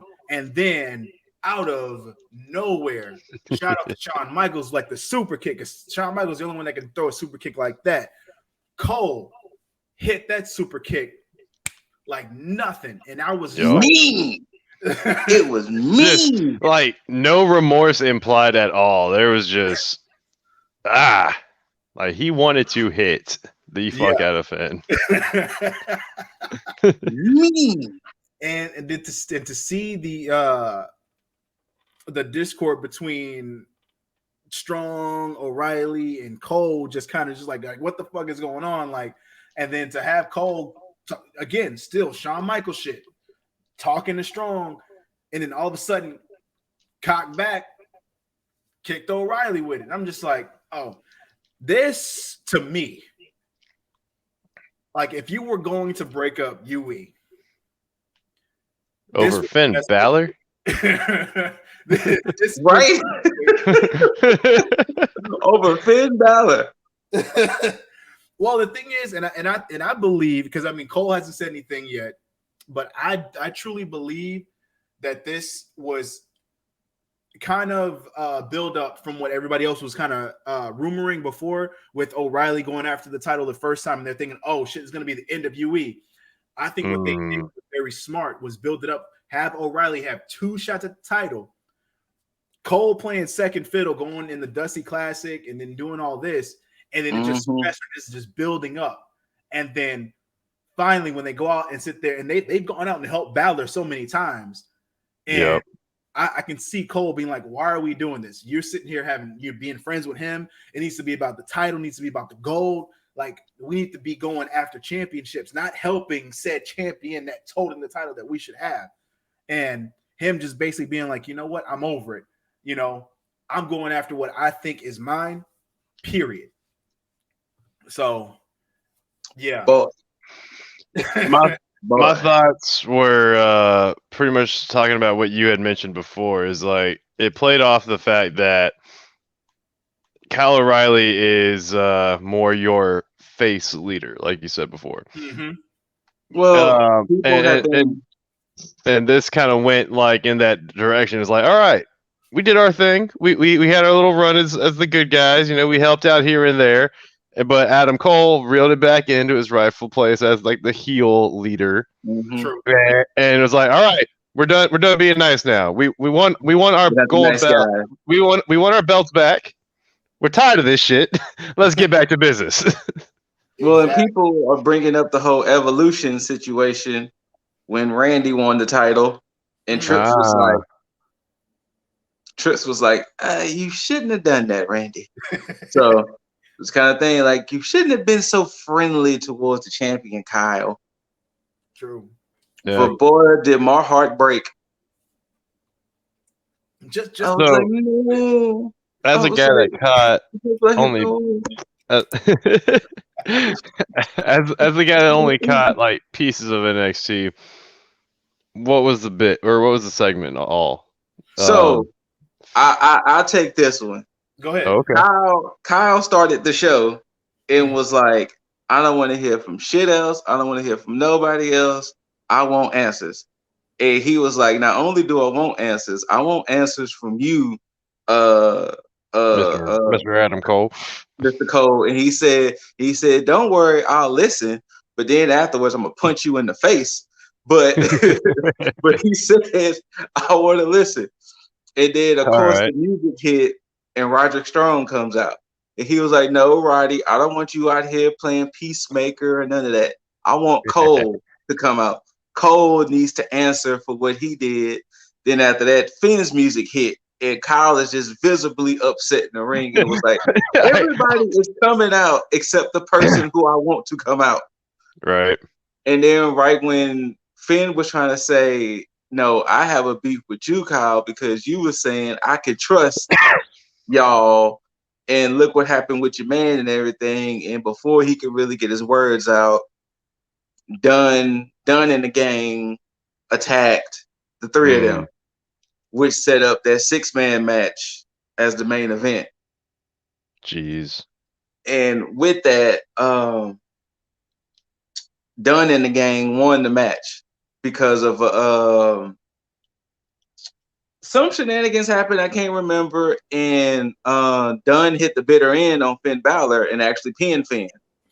Yeah, Cole had came out, and when Cole came out, thank you. Cole came out and attacked O'Reilly. Because Balor was getting ready to do the coup de grace. That's what it was. Cole pushed Balor off, and then O'Reilly was on the ground, and then Cole went after O'Reilly and tried to do it was a brain buster. They tried to do on the steps, but that Cole took most of it. Yeah. But apparently from that, I don't know if y'all heard, they were saying O'Reilly was suffering from seizures. Yeah. But apparently, I guess he was just selling. I guess he was just selling really well. Oh, okay. But they said that O'Reilly said himself that they did put me on the stretcher. I guess they was worrying about my neck. But yeah. So from all of the chaos, Dunn hit Finn with the bitter end, pinned him. Then he attacked Finn. After it was all said and done, then of course, he held up the title and everything. So he's making it known that I want to be champion again. Yeah, right. he did say he mouthed it. He was like, "This is mine." Yeah. My Goldie, mine. Like Mhm. little Champa vibes, but yeah. But of course, everybody's favorite heel was like, I told y'all all along he was a scumbag. Y'all didn't want to believe me. But And, I've been saying it for years that Adam Cole was a scumbag, and now he finally showed y'all he's a scumbag. and I like this. I like this because I was going to bring this up when we were talking about Boward Woward, but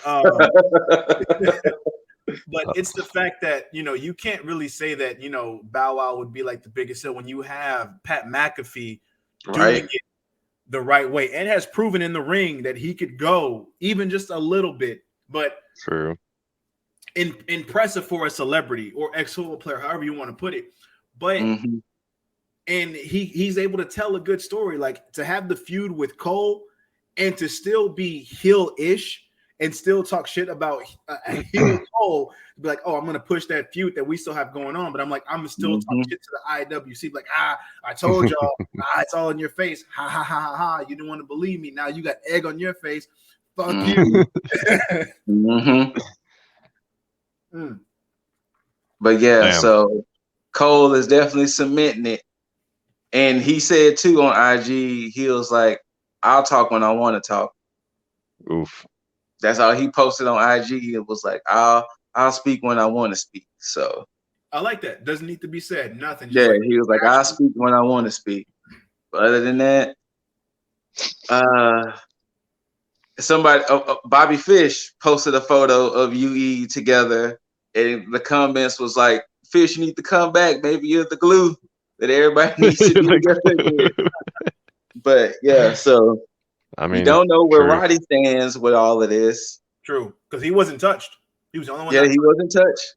So Mm. we don't know where Roddy stands, and we really don't know. I mean, I'm assuming now for a fact Kyle is out the group. Yeah, I mean, judging based on the entrance when Roddy came out, and then Kyle just walked right past him. And yeah, said, yeah, he just walked right past him. So yeah, the only it hurts.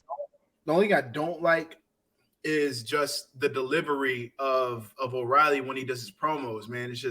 It's so like, it's super baby facious. It's just like, it seems so innocent when he does his promos, man. I'm just like, he's got that face look to him when he gives them, man. That's why he's like he's about to cry every time he does a promo. I'm like, damn, man, I just feel bad for you, man. Right. But when he's in the ring, it's like, yo, your promos and your ring work, like, they don't like, I need the in-ring already to come out on the mic. It's like I mentioned in a prior podcast, this is what Cornette was saying. He wished Riddle would wrestle like O'Reilly. Would have been He said he would wish Riddle wrestled more like O'Reilly, since Riddle actually has MMA fight experiences. That he wished Riddle would wrestle more like O'Reilly, and he said maybe he'll take the whole him being a stoner or whatever gimmick even crazier, because he's goofy, but when you get him in that ring, he gonna beat that ass. Holy crap, he's got that's like Orange Cassidy potential, to be honest. So that's what he was saying. He wished Riddle will fight more like O'Reilly. Yeah, I can definitely see that. I mean, and that would have been the case. But I mean, did he even watch Thatcher and Riddle? Oh no, he said that's by far the only Riddle match he loved. Okay. Like he loved that fight pit match. I was like, if you didn't like that, then I don't know what to tell you. There is no pleasing you. Yeah, right? No, he liked that. But yeah, and NXT again, like I said, they are just on a fucking roll. Like, I feel like I'm watching old NXT all over again. And did you see NXT at all, Jaeger? I'll be honest, I didn't. I'm sorry. The only other things we didn't mention, Santos did a promo in the car, and Santos was like, "Oh, so you giving me the gift of time? Well, how about I give you the gift of time? I ain't fighting you next week. I mean, this week. I'll fight you. I'll fight you next week when on my terms." And that's when Regal did his promo and made a threat to Santos by saying, "You will fight Karrion Kross next week, and if you don't, not only am I going to strip you of the title, I'm going to indefinitely suspend you." So, he said it. Oh, I didn't know he said that. yeah, Part to, yeah. So Karrion and Santos has to happen next week if Santos wants to keep his cruiserweight title. Truth. And they had the trophy presentation between MSK and Dakota and right. Raquel. Like I said, the whole 6-man and all of that.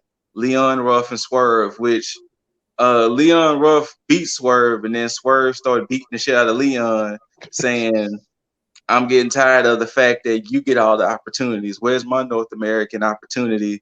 Where's my opportunities in this company? I'm getting tired of you being handed everything." Spin the wheel, man. That's all that was. Right.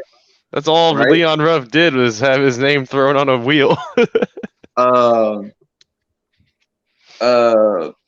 I think Cameron Grimes had another promo.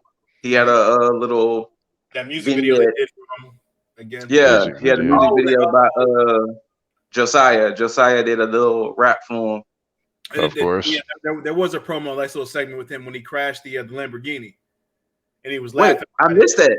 Yeah. He crashed the Lamborghini. I missed that. So right after the music video segment, they showed him like next to like a Lamborghini that was completely like totaled.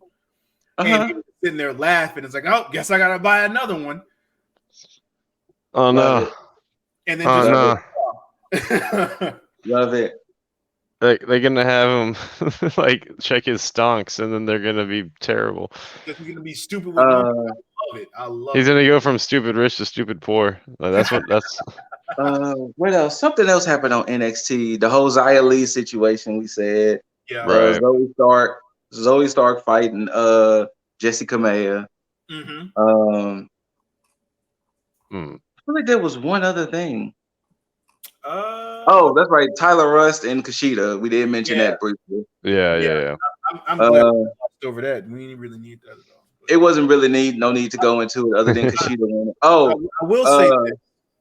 Go ahead. I don't like Michael Bivens at all. But the character work is entertaining because, like, when they did the interview with Kushida when he was getting checked on in like, I guess in the clinic area, you had somebody sitting in the background reading the newspaper, and right when Kushida was done with his interview, the newspaper came down, and it was goofy ass looking Michael Bivens in a hoodie, like just chomping at the bit, like Kushida, hey. Well, you really want a challenge, you can come challenge, the Diamond and the Rust and all this other shit. And I mean, again, I don't like Michael Bivens, but character work and I can tell you don't like it because you saying that man's name wrong. Oh, Malcolm Bivens, yeah. I'm thinking of New Edition. Yes, you are. You are thinking of Bell Biv. Yeah. I'm like, obviously, you saying the man's name wrong. You pulling your own Jim Cornette right now, right? Malcolm.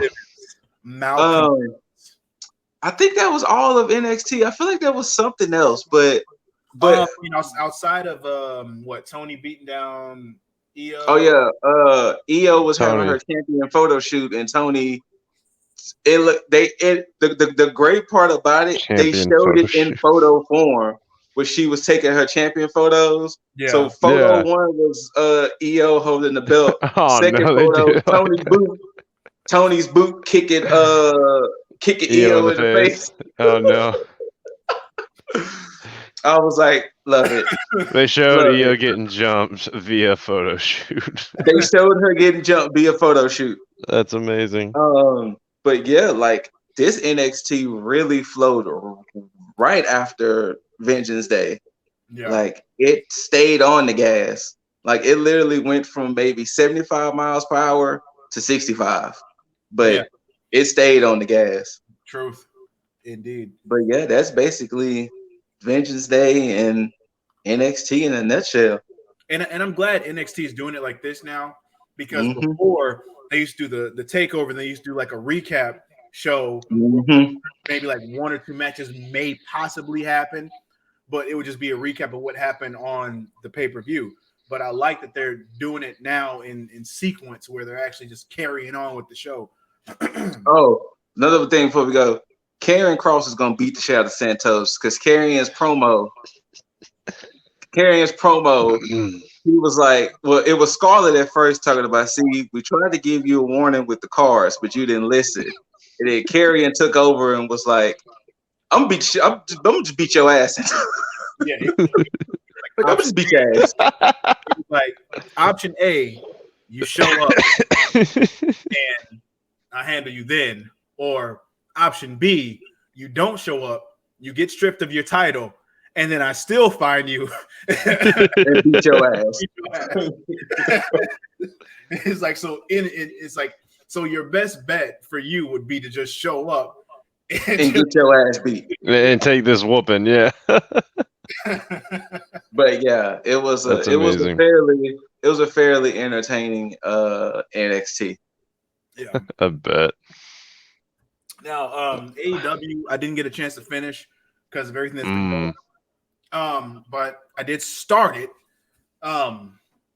It's currently going on this side somewhere. Did y'all get a chance to watch the matches Monday of the title eliminator tournament? I did not. I did not see. I know the results only because of like AEW telling us. Yeah. I'm gonna be honest with you. Be perfectly honest with you, and say it.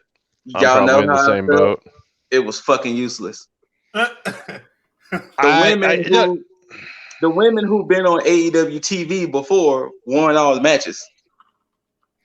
That's exactly what I was saying. That's exactly how I was scared it was going to go too. Like, at least throw me 1 or 2 new faces. Like, fucking Twitter was blowing up for, and I can't remember her name, but the goddess of piss and Maki Ito. Yes. Now I don't know about and poop for that matter, but come on, just for that tweet alone, just to shut up Cornette, like, or something, like, just now, let her win. Now, did the woman Maki Ito fight been on AEW before? If she has, it's been 1 or 2 matches. I can't remember off the top of my head. All the women who've been on AEW TV won the matches. Aja Kong, Emi Sakura, and Yuki Sakazaki. Yeah, now her I'm happy about. I mean, I think everybody loves Yuka Sakazaki. Honestly, if she had been the champ over Riho, it probably would have been better for me. But literally, but that's I watched way the back. first match. I watched the first match, and then I kind of skimmed through the rest of them to kind of see how the finish would go. And literally, all the women who's been on AEW won the matches, and I was like, "Yep." All right. They definitely missed a fan plea for Maki Ito to win one. And then not only that, but apparently the winner's supposed to fight Shida at Revolution. Yeah, so they're fast forwarding this crap now. So we got half of our American matches already, and now we're gonna cap off the first round for both sides on Monday with on YouTube. With 2 matches on YouTube. Yeah, the Nyla Rose and Anna Jay. Nyla Rose and Ty Conti, and then Anna Jay against that. Both of those matches are going to be on YouTube. Those Monday. Are big fucking matches. Come on. Yeah. And the second round of the women, the second round of the Japanese side is all going to be on YouTube Monday. So yeah, I was like, good job, AEW. So let's just call out the American side right now. I'm gonna say Thunder Rosa takes this one. You know what?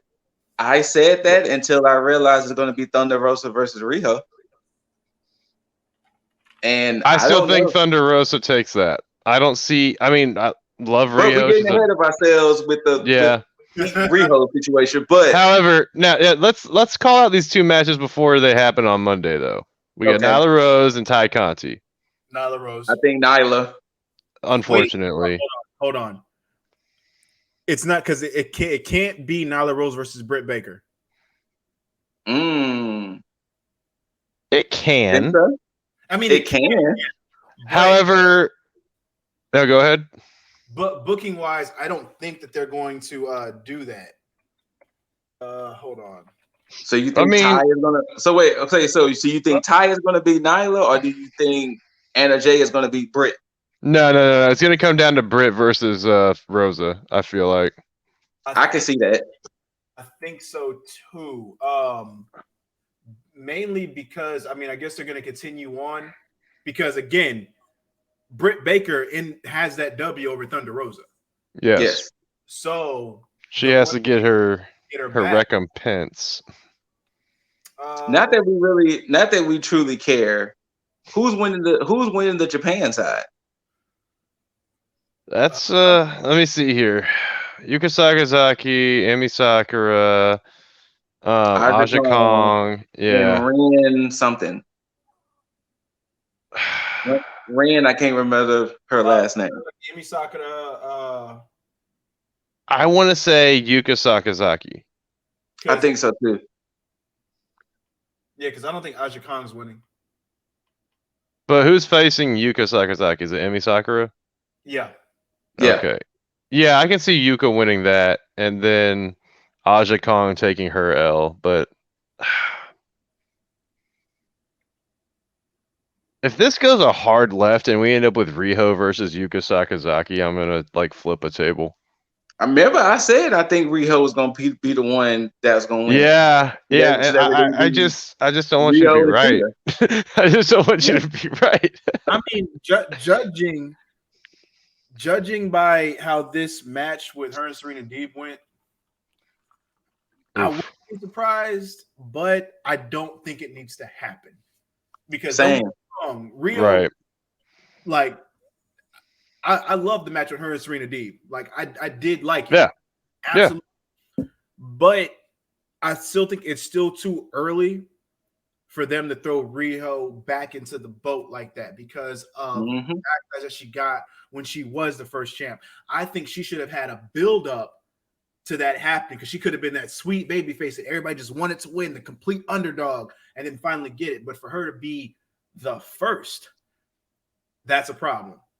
Yes, that's a problem because the story's not there. But again, I don't need her to win it. I think Thunder Rosa would breathe. Actually, Thunder Rosa or Britt Baker could breathe that fresh air into the women's title. Well, I agree with what you're saying, but the only reason why I'm not picking Thunder Rosa because we had Thunder Rosa and Shida already. We haven't had Riho and Shida, to my knowledge. What about that's the only reason why? Well, you could end up having Yuka Sakazaki, who's just my pick, and against Shida. That could happen too. Honestly, the Japan side could win this tournament.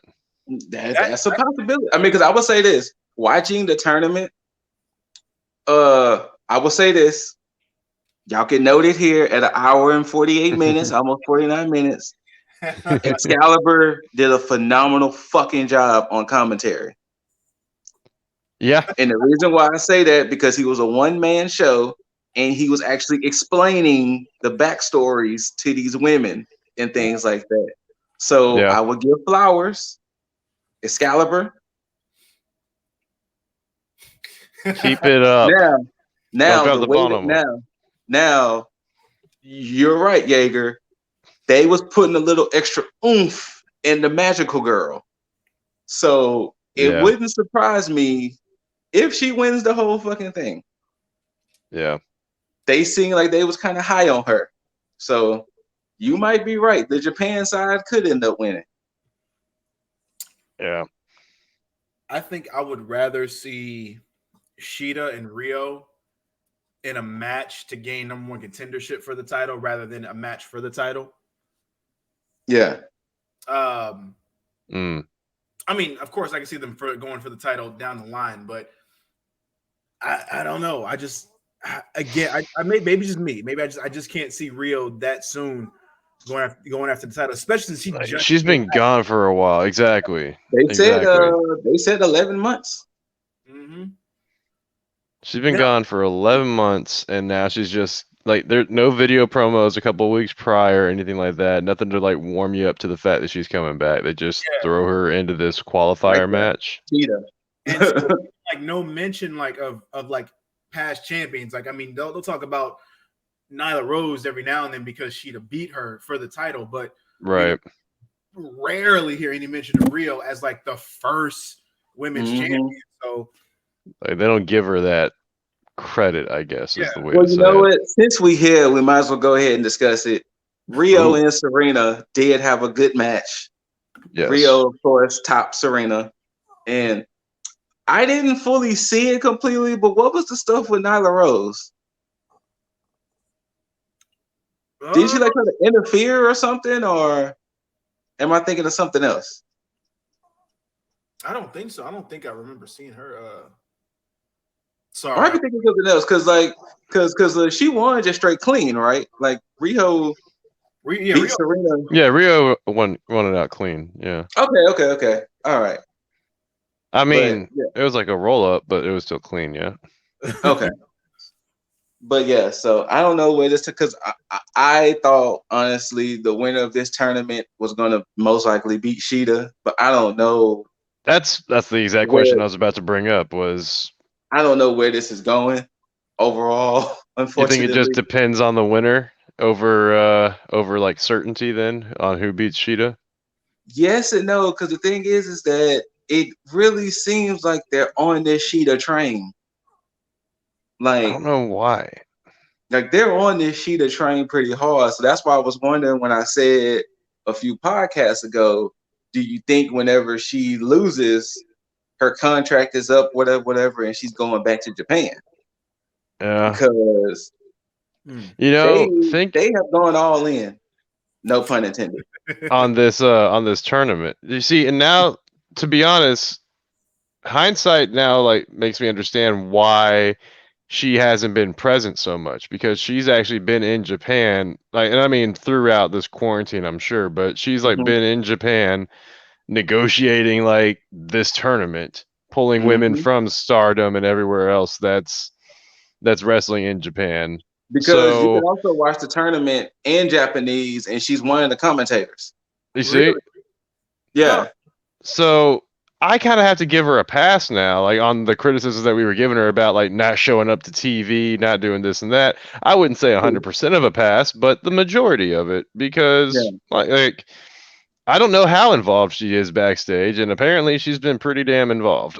Well, I mean, my criticism still stands, but it's not necessarily. I mean, it's never necessarily been on her. It's always been on AEW and backstage because they have a job to promote the champions. Like, if they have a tournament, we have to know what they're fighting for. And if you don't show what they're fighting for, if that's not on TV, I'm like, okay, well, why is the tournament happening? If you haven't had a champion on TV or you haven't alluded to there being your champion or how prestigious this belt is, then that's on you. And it's not Sheeta's. Because hell, Darby, Bucks, and Kenny been on the damn TV almost every week in some form. Facts. And Serena. Hell, even T.A.G, if you still want to count the FTW. Yeah. Like even they've been on TV almost every week, and Sheeta, it'd be like, damn, did we forget that we had a women's champion at times? Like well, I mean, yeah, now because she's in Japan. Well, I mean, to the same point, now she's in Japan, so I guess. But I mean, they could still be pushing her, like still like show, hey, so here's your champ and what she's involved in. Like she's one half of this whole thing. Like I don't know, give her credit at least to keep her in the minds of us. Otherwise, we have this opinion that we have of her. But what actually did start the show? I believe it was. Was it? I think it was Inner Circle. Yes. I'm trying to remember off the dome. I don't have my laptop charged. Yeah, I believe it was a promo. No. That was after the first match. The first match was Either Hangman. that. There it is. Yeah. Um, I didn't think that happened that early. For some reason, I thought like the first Uh, match was the other one. to I don't know. quote, I got them all out of order. to quote our favorite wrestling manager, he said this is the dumbest angle because he was like, Matt Hardy wants to get revenge for what the Chaos Project and for what TH2 did to Negative One's birthday celebration when Matt Hardy not even Wait, part of the Dark Order. that's the reason why this was set up? Yes. You could have just had Hangman call that out instead of Yeah. Matt Hardy, and it would have been Matt like, Hardy. Yeah. all right. Yeah. So we're kind of So in this- agreement that it was kind of So- stupid that Matt Hardy wants to defend Negative One, but bring Hangman in. The only to relevance help him do it. the only relevance that Matt Hardy even has to Negative One is through Brody, and that was because they both debuted on the same day. That's it. Like, I'm sorry, but I mean, there was not really there was never an interaction with them, even when they were both in. I can't take. I might quote unquote tag out with this segment because I can't take Luther serious. Serpentico doesn't scare me at all. Matt Hardy, y'all, I voiced my opinion of Matt Hardy. Hangman saved this whole thing for me, especially hitting that double buckshot. Yo, This was a throwaway. I mean, yes, because I already knew who was going to win this. Like, again, that's like, I don't know, just matches that are thrown together like this. Angelico and it was the Hybrid 2 that fought. My bad. Sorry. The Hybrid 2, but he still hit that double buckshot. My bad. I haven't really been big on my bad. So reverse that. Sorry, Chaos Project. You can catch that smoke at another time. Wait. Hybrid 2. They wrestled. Yeah. They wrestled, but they didn't wrestle Matt. It was that's right. It was Orange and Luther fought Orange Cassidy. That's what it was. Yeah. So my bad. You can catch that smoke later, Chaos Project. The Hybrid 2. I have no issues with them. Unfortunately, y'all had to get sucked into this black hole of a storyline. Yikes. That's the unfortunate thing with y'all Hybrid 2. Y'all got sucked into this bullshit with Matt Hardy and Hangman. I love the Hybrid 2, man, and I would just really wish that they got more attention than what they're getting right now. However, same, especially because like again, more BTEs that I watch, but they cut sick promos throughout BTE, especially recently, and then they had like one spot on Dynamite, then they go back to Dark for a couple of weeks, and they come back up like depending on what relevance. But I mean, they had like a string of promos for like 3 weeks where they made it sound like they were going to be coming back in a big way, and now they're in the mid card way, I guess. I don't get it. However, this match though, again, I'm sorry for my own confusion because I was just full on with Scoot right there thinking that it was the Chaos Project. But thank you for refreshing my memory. I don't know what match I was thinking of. I guess it was the Orange Cassidy match. Hybrid 2, great tag team. Their choreography is on point like 98% of the time. I did not like Matt and Hangman's choreography. It looked like there were some very obvious like missteps here or there. Yeah. And I don't know. I just need I don't like them as a pairing either, which is why I'm very happy that the story is progressing in the way that it is. Yeah, and even with this whole situation is like I'm cool with them having that whole switch up with the contracts and everything, but as far as the match situations, yeah, go ahead. I just like, what's the point? It's like, okay, I get salary for like the first quarter. Like, what is that? Like, that does nothing for the viewer. When I heard Hangman like swap, or when I saw Hangman swap the contract, and I was like, okay, so what is this going to imply? Is he going to get Private Party out of there? Like, indentured servitude almost. Like it's So I thought he I was know gonna try and save him. What's up? I said I'll be back because I need to take my dog out. This is the dumbest fucking thing.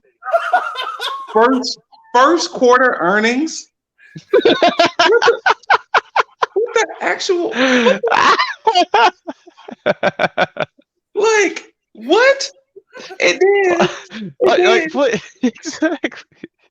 then wait, 3,700 to TH2 to be 30. What the fuck is 37? What the That's such a random number. Look, I personally feel like this is more of a story build for when Hangman joins Dark Order. Definitely, because Do with Matt exactly, because look at who saved him. and who's been in the background of the story the entire time, Dark Order. Yep. That's why I'm like, you might as well just have had Hangman join Dark Order a long time ago, and just have him have like his issues with joining people throughout that, and tell the story within the Dark Order rather than this outside. Yeah. Like you could have had him like just tag up with like throughout the members of the Dark Order, and where he gains their trust, or they like start developing the trust, and he welcomes them in, or some shit. No, you're instead, I don't know, teasing us this whole time. Yeah, it's weird, man. But again, but yeah. So better. There are much better things you can do than make a money match when you swap a contract. Exactly. I don't know, like I said, free freaking private party from their bullshit they got going on. Yeah. Or there's, but or I don't know, make it to where like all of Matt's matches like are 50% contributed to you or something. You know, like I don't know, take money from Big Money Matt. I don't like. That's why I thought it was going at first. I thought it was going to be like, no, I get 30% of your earnings. Thank you. It was like, I get your first quarter. What the? One match for first quarter earnings. Like, okay. But I mean, I guess I'm happier that it is a one-time thing, because that way it keeps Matt Hardy and Hangman out of each other's like story progression from here on out. Hi, Loki. Hi. What? But yeah, good match to get the story progression along, I guess. I mean, to me, it's a palate cleanser match because I believe it's happening for, if I'm not right, if I'm not mistaken. Which one? It's happening for Revolution. Yes. Okay. Yeah, that's going to be a Revolution match. It's a bathroom match. I mean, I hate saying it, but that's really at this point, unless I can see that being the opener. Yeah, unless like, because I mean, I'm pretty sure it's going to be something that has Dark Order written all over it, where they're going to come in for the save, and then he finally joins, and then he get his comeuppance on Matt to where he gets earnings, gives all the money to Dark Order. Shit, I don't fucking know, but something. I can. As soon as you said that, I immediately see that being a BTE bit where all the money they get is like then contributed to the chilies that they eat. Fucking. Now, after that match was the backstage promo with Inner Circle with Santana and Ortiz. Basically talking up, how they've been there that whole time. They haven't had a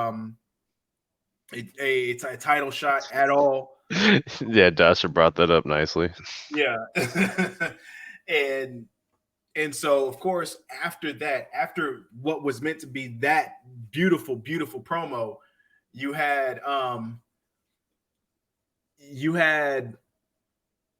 MJF interject him. Say, I got to get some off my chest, and then talk shit to Sammy, which again I still think that it's that misdirect. Sammy's gonna come back and it's gonna be like, all right. Oh, did you hear the news about Sammy though? Wait, you're talking about the stuff from Impact, or? Yeah, and then there's that where I'm not sure how kayfabe that is, or if that's like legit heat, but it's apparently legit. A lot of people have been talking about it. So apparently Sammy didn't like where his narrative was going, and he was going to be set to wrestle who? They didn't say exactly who, but they were just making it seem like I guess his time away was going to Could be have him been spending time at Impact. Yeah, I mean, could have been And Chris Bay. Could have been Rich yeah, Swann. Why'd I say Rich Swann? Anyways, obviously Sammy's attitude. So he sounded like he's a problem child. Yeah, then you had Chris get on the mic and basically state how I like that he told MJF to shut up repeatedly. so he told Sammy not to show his face anymore. Yeah, So I mean, I mean, at that point, it's official. Sammy's not coming back to the inner circle unless that's it's in the inner circle. that's one burned bridge for Chris. Yeah. I mean, I can only see the rest start to go down. Oh man. I mean, shit. Who knows? I'm still waiting for the aftermath once I guess Chris and MJF get their title shot as a tag team and then see what happens at that point. Isn't that at Revolution? I believe so. I believe so, yeah. But that was that point, and of course we had the continuation of the Eliminator tournament with Serena Deeb and Rio, which of course, like we've already said, was a very good match. And we have our criticisms going forward in the tournament. But as far as this match, no criticism at all because Serena Deeb, Rio did their thing. Serena Deeb didn't need to win, in my opinion, so it really didn't matter. Yeah. Rio coming back was almost a given because, I mean, if you're going to say, okay, she's coming back, you're not just going to have her come back and then lose. So that was almost obvious at that point. So, yeah. So she goes over clean. Good on her. And she moves on to face Thunder Rosa, which that should be a one hell of a match in itself. No, it wasn't this match. I'm just trying to remember the match where Cody came out to help commentate on. Oh, I remember. That now. was the the tag FTR and match. the Seidel brothers. Yeah. Which I think it was the next match, right? No, the next match after that was Orange Cassidy and oh, you're absolutely right. Which that went by like okay. Back to what I was saying. Luther and Serpentico. Yes. Chaos Project. One, how you have a dope name like Chaos Project, and I see no chaos in either one of y'all. Yeah. Serpentico is like 90. Serpentico is the male Riho. That motherfucker soaking wet is probably 103 pounds. And then you got Luther, who Cornette calls Uncle Fester. I mean, damn, that's pretty spot on. Even a little bit. I mean, he does look like he electrocutes people. Like they don't even look right as a unit. They don't. Right. I mean, they got the same color scheme. That's about all I got for them. Like, I mean, I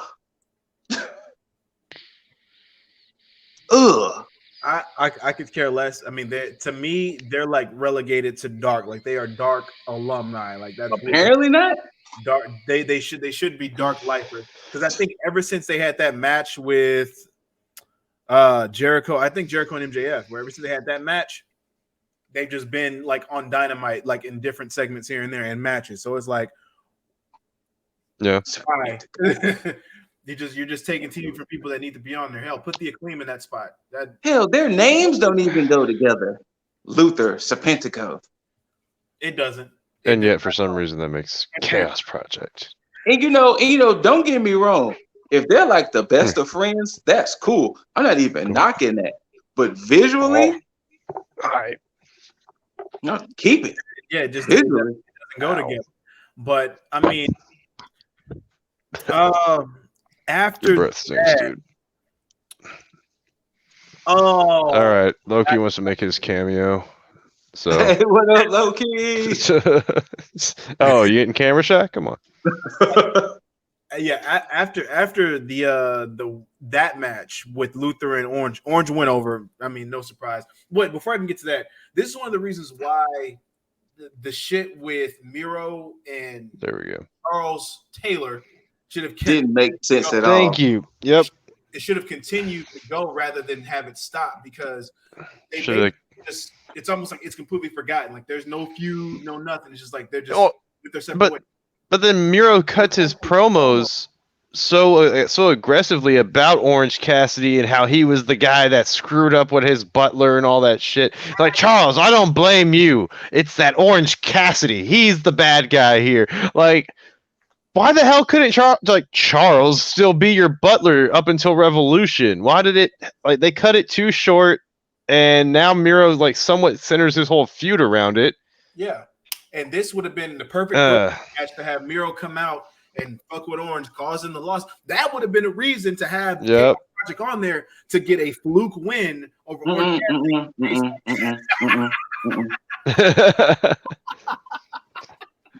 Don't justify that shit. I mean, but even just to have Miro like do a run in like that would have solidified it. Like that would have helped build like this random ass match. Yeah, I mean, anyway, Orange went over clean, and that was that. Now, what happened next? Actually, no. What happened next was the Jade, Cargill, and Shaq segment. Oh boy, I had so much to say about this. One, kudos to Jade. She looks phenomenal. She does. Dude. Kudos to Shaq. Kudos to Shaq for being in the segment. What the fuck is basketball drills are gonna do for a wrestling match? Yes. Look, like, damn, you can sink a 3. Can you do a roll-up pin? Like, I was looking at that like, that's cool. I was like, are y'all playing horse? This is a risk. Look, I think the biggest unbelievable part of that whole segment was that Shaq was apparently trying to teach her how to shoot free throws. Well, I think that's what the segment was. It was meant to show that he can actually, after all these years, make a legit free throw. Oh, is that what that is? It's like, look, I did it. Yeah. I mean, even Jade's logo is amazing. Like, yeah, right. Jade's whole package is there, but basketball drills, no sense. I don't know why Shaq is attached to it. Like, unless he's the one that's like bringing her in. Yeah, the only confirmation. I mean, like, legitimately. I mean, this only confirmed one thing for me, and that's the fact that this match is still happening with the inclusion of Cody. So, yeah, he's gonna apparently wrestle injured. I guess so. I mean, Kenny went through the G1 doing that, but what the hell? Yeah, but they can tell a story around that. I mean, I think it's mainly gonna be Jade and Red Velvet mainly. That's what it feels like. But my question is why they didn't just advertise this better since they're sticking with it. Like, there's been a straight up clip and it's on video where Shaq is like, I am not involved in this. This has nothing to do with me. Yeah, exactly. And I mean, the only thing you need to fix that is have Shaq show up on a Dynamite, or have like Shaq show up with Jade and let Jade run roughshod for a second. And then that says hey, little pretty boy Cody Rhodes, you don't get these hands now. You thought I was just gonna bow out? Nah, I'm gonna come beat your ass or something. Like, I don't know. Cody like, can show up on NBA TV. Thank you. Like, throw a chair on his ass. Like, Cody could show up on there and be like, "What's that shit you've been talking, Shaq?" Right. The best way that they could have done this that would have made me believe this shit is if Shaq would have kept that same energy and said, you know what? I don't want to be, this isn't a part of me. I don't want to do this. It was fun in games. Ha ha. And then Cody continued to push the issue like, yeah, you're lying. I know that you set this up. She's already brought your name up. So I know that it wasn't just fun in games. And then keep poking the bear. And then finally, okay, you know what? I can see why Shaq got involved. Because that would make somewhat sense to me. Not to cut you off, Dizzle. Let me tell you how much Cody Rhodes care. Sunday. Okay, so they did say Revolution is on Sunday. Wednesday, he's in this tag team match. Sunday, He's in a ladder match to determine the number one contender for the TNT Championship. Wait, what? Yeah. Oh, Yeah. you didn't? Oh, I forgot you said you didn't watch all of He AEW. didn't, yeah, he didn't Okay, see that. so let me build it all up. Okay. Brandy had a little promo saying she was supposed to have this big celebration baby shower, and since during the times she couldn't do it, she's going to do the reveal to the world. Which I don't see why she had to have a promo video saying that, but It was cute. It's what happens when your husband's the EVP or one of that the is true. EVPs. So Brandy knew the sex, but not Cody. So they came out, they did the fireworks, and eventually they did pink fireworks. So Cody and Brandy are having a girl. Okay. So from that, Cody stayed on commentary, and it was announced at Revolution there's going to be a 6-man ladder match to determine the number one contender for the TNT Championship. And so far, Penta El Zero, who's returning, Scorpio Sky, and Cody are in this match. We don't know who the other 3 are. Ooh. Already, it sounds amazing. Shout out to Justice Board for Scorpio Sky. Right? So, right. So that Like lets you know Cody don't give a shit about this Shaq and Jade match. I In think 4 days, he's moving on. I think more importantly, Cody just does not give a shit about his injury that he has. Apparently, right? To be in a ladder match. Honestly, I can see whoever is on the other side of those 3 that we don't know.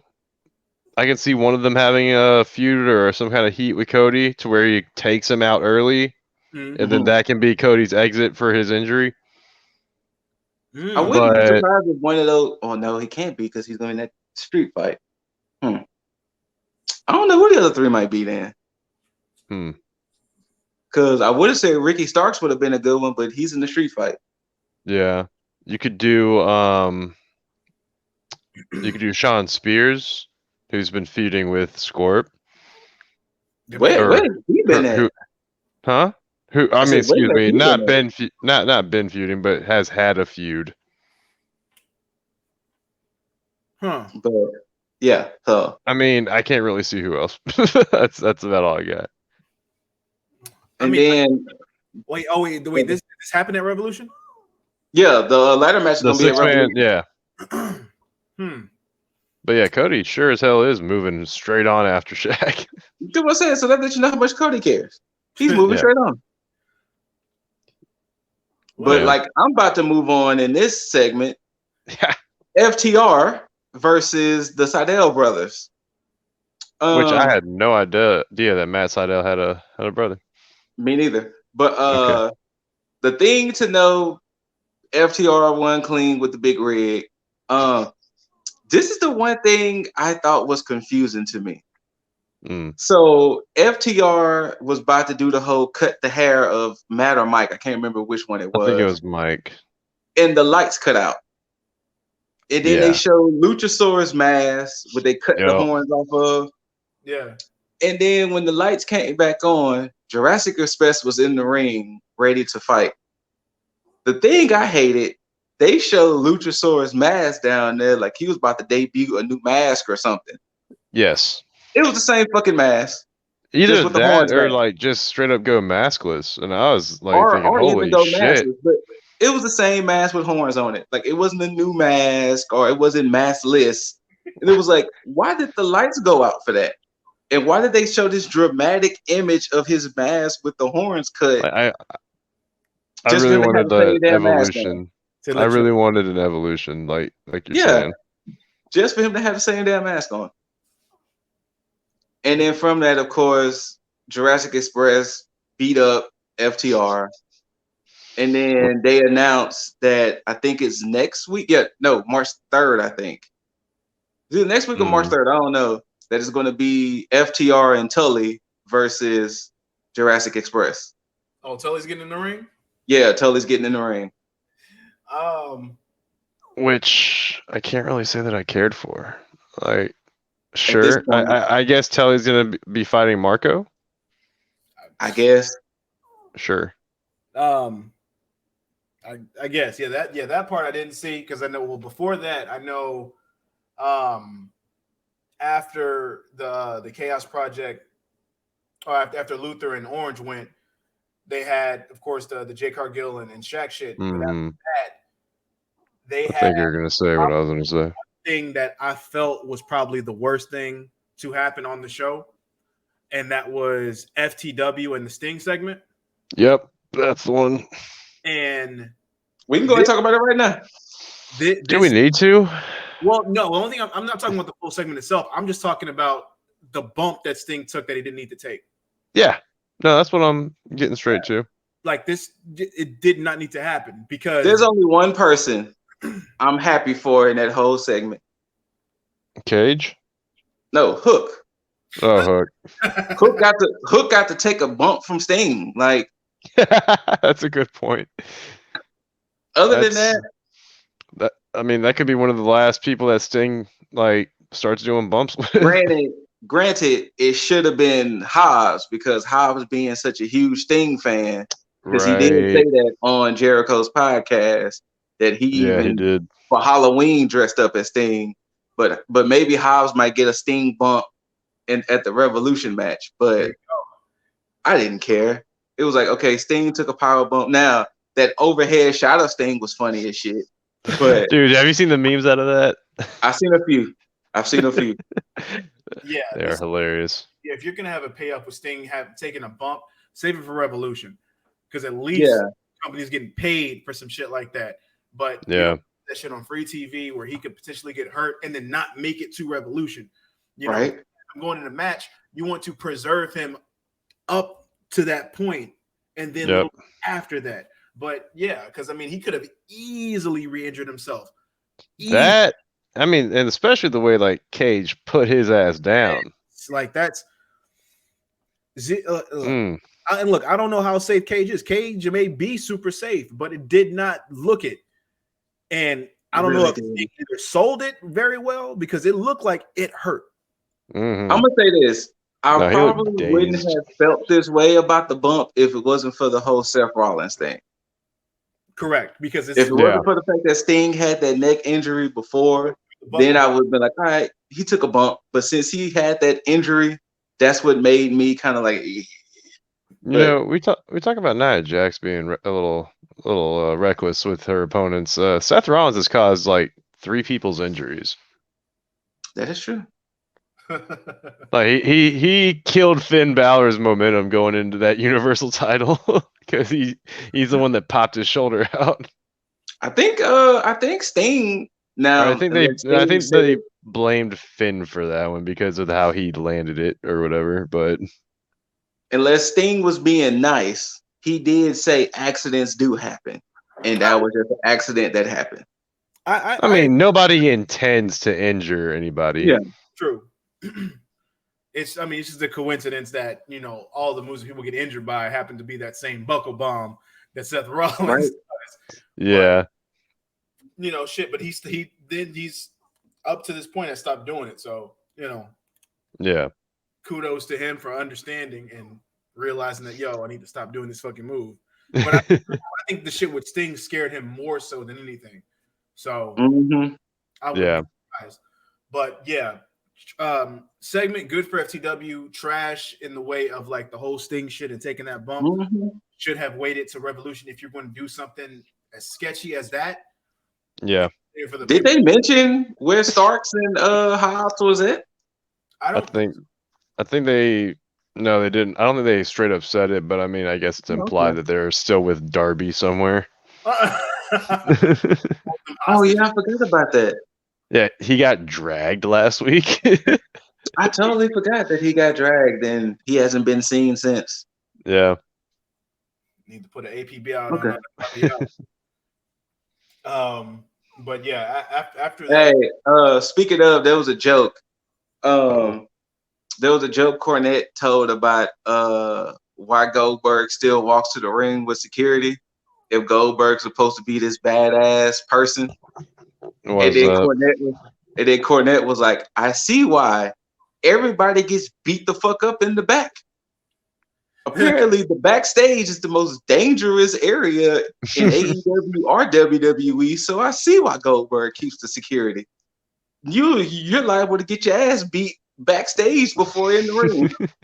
You know what? I could buy that. I could buy that. At this point, I can buy it. Yeah. Judging by how many times they have to cut away from something like, oh shit, we have something that happened backstage, and everybody's laid out from something. Mm-hmm. Yeah. You know what, Goldberg? That's the smartest thing you've done, my friend. Sorry, Oldberg. My bad. My bad. Oldberg. You've done. But yeah, was the Santana and Ortiz versus the Bucks next thing? That was next. After 2 segments. Now was Eddie Kingston's backstage talking about his beef with everybody. And, you know, both, I think it was Lance Archer, Moxley, and Ray Phoenix. Yeah, he was saying how he could tie up all his beef into one and all that other good stuff. Then was the funny shit, which was Kenny Omega at I believe it was a preschool reading. Yeah, he was doing like a George Bush style reading. Mm-hmm. Again, still for the comedic shit. Kenny showing both sides, you know, his character work, and then of course I'm pretty sure because I didn't see the main event, but I've already heard certain things. But yeah, the next step after that was Inner Circle, both Pride and Powerful versus Young Bucks. Yep. And we had Mama Buck and Daddy Buck. Mm-hmm. Oh yeah. Out at ringside, which I mean, Young Bucks got like the coolest looking dad, man. Seriously. Very much so. I mean, he still runs that band, and they still like play it, all the stuff they do. Santana and Ortiz had that intensity in their eyes as they walked to the ring, man. I hate that it was against the Bucks because of the fact that, you know, it was almost like a given that they weren't going to take the win. Right. But yeah, and then but yeah, the match was pretty solid. I just hated the fact that I was already had it in my mind like, yo, yeah, they're still going to lose. Yeah. Especially if you already set up. I mean, I guess you could have told the story like if Pride and Powerful had beat down Young Bucks and won the titles, and you could have set up, okay, well, the dissension between Inner Circle. Yeah. Still didn't see that happening either. So right. But I will also agree that this actually wasn't a bad match at all. Oh, no, we knew who was going to win. But I think the purpose that it served, which I'm actually glad for, if in fact my prediction is to come to pass with MJF having a new Inner Circle, this is to showcase Proud and Powerful on how good of a tag team they are. So that way, when things do transfer to power to MJF, then you already have like that strong tag within his new faction. So kudos to that. But then you had the beatdown on the Bucks from Inner Circle. Good brothers taking their sweet time. Yeah, come out there. Kenny and the Good Brothers watching in the back, and he's just like, I thought was the dumbest thing that when the Good Brothers finally came out, the Inner Circle scattered. Well, it just adds to the whole like, oh hey, sorry, we're here. What we miss. but it was like, I mean, I understand they don't want Gallows or Anderson, I guess, to get beat up or whatever, but it was like, it's 5 of y'all, 6 of y'all against 2. Yeah. Like, why are y'all running? Hey man, it's the Good Brothers, man. They're afraid that the almighty powerful Kenny Omega was going to come out there and wreck shop. I guess. Because, you know, again, nobody's kicked out of the One Wing Angel. They didn't want none of that work. They didn't But was the main event after that? Or was it something else? 6-man tag. Yeah, because y'all had talked about the matches after that, so I think the main event would have had. It was that 6-man tag. Yeah, Mox, Ray Phoenix, Lance Archer against the family. I didn't care for this match. I didn't see it, so maybe it was for good reason. It wasn't. It was the biggest Phoenix part of it. Cool shit. Yeah, Ray Phoenix did some really cool shit. But Ray Phoenix always seems to do some really cool shit. True. I like that Archer just keeps going to that rope move. Oh, the moonsault. Yeah. I love No, it. the one where he's like kind of doing old school, but like a remix to it, like when he walks the rope. Yeah. Yeah, Oh, okay, yeah. Sorry. but yeah, other than that, man.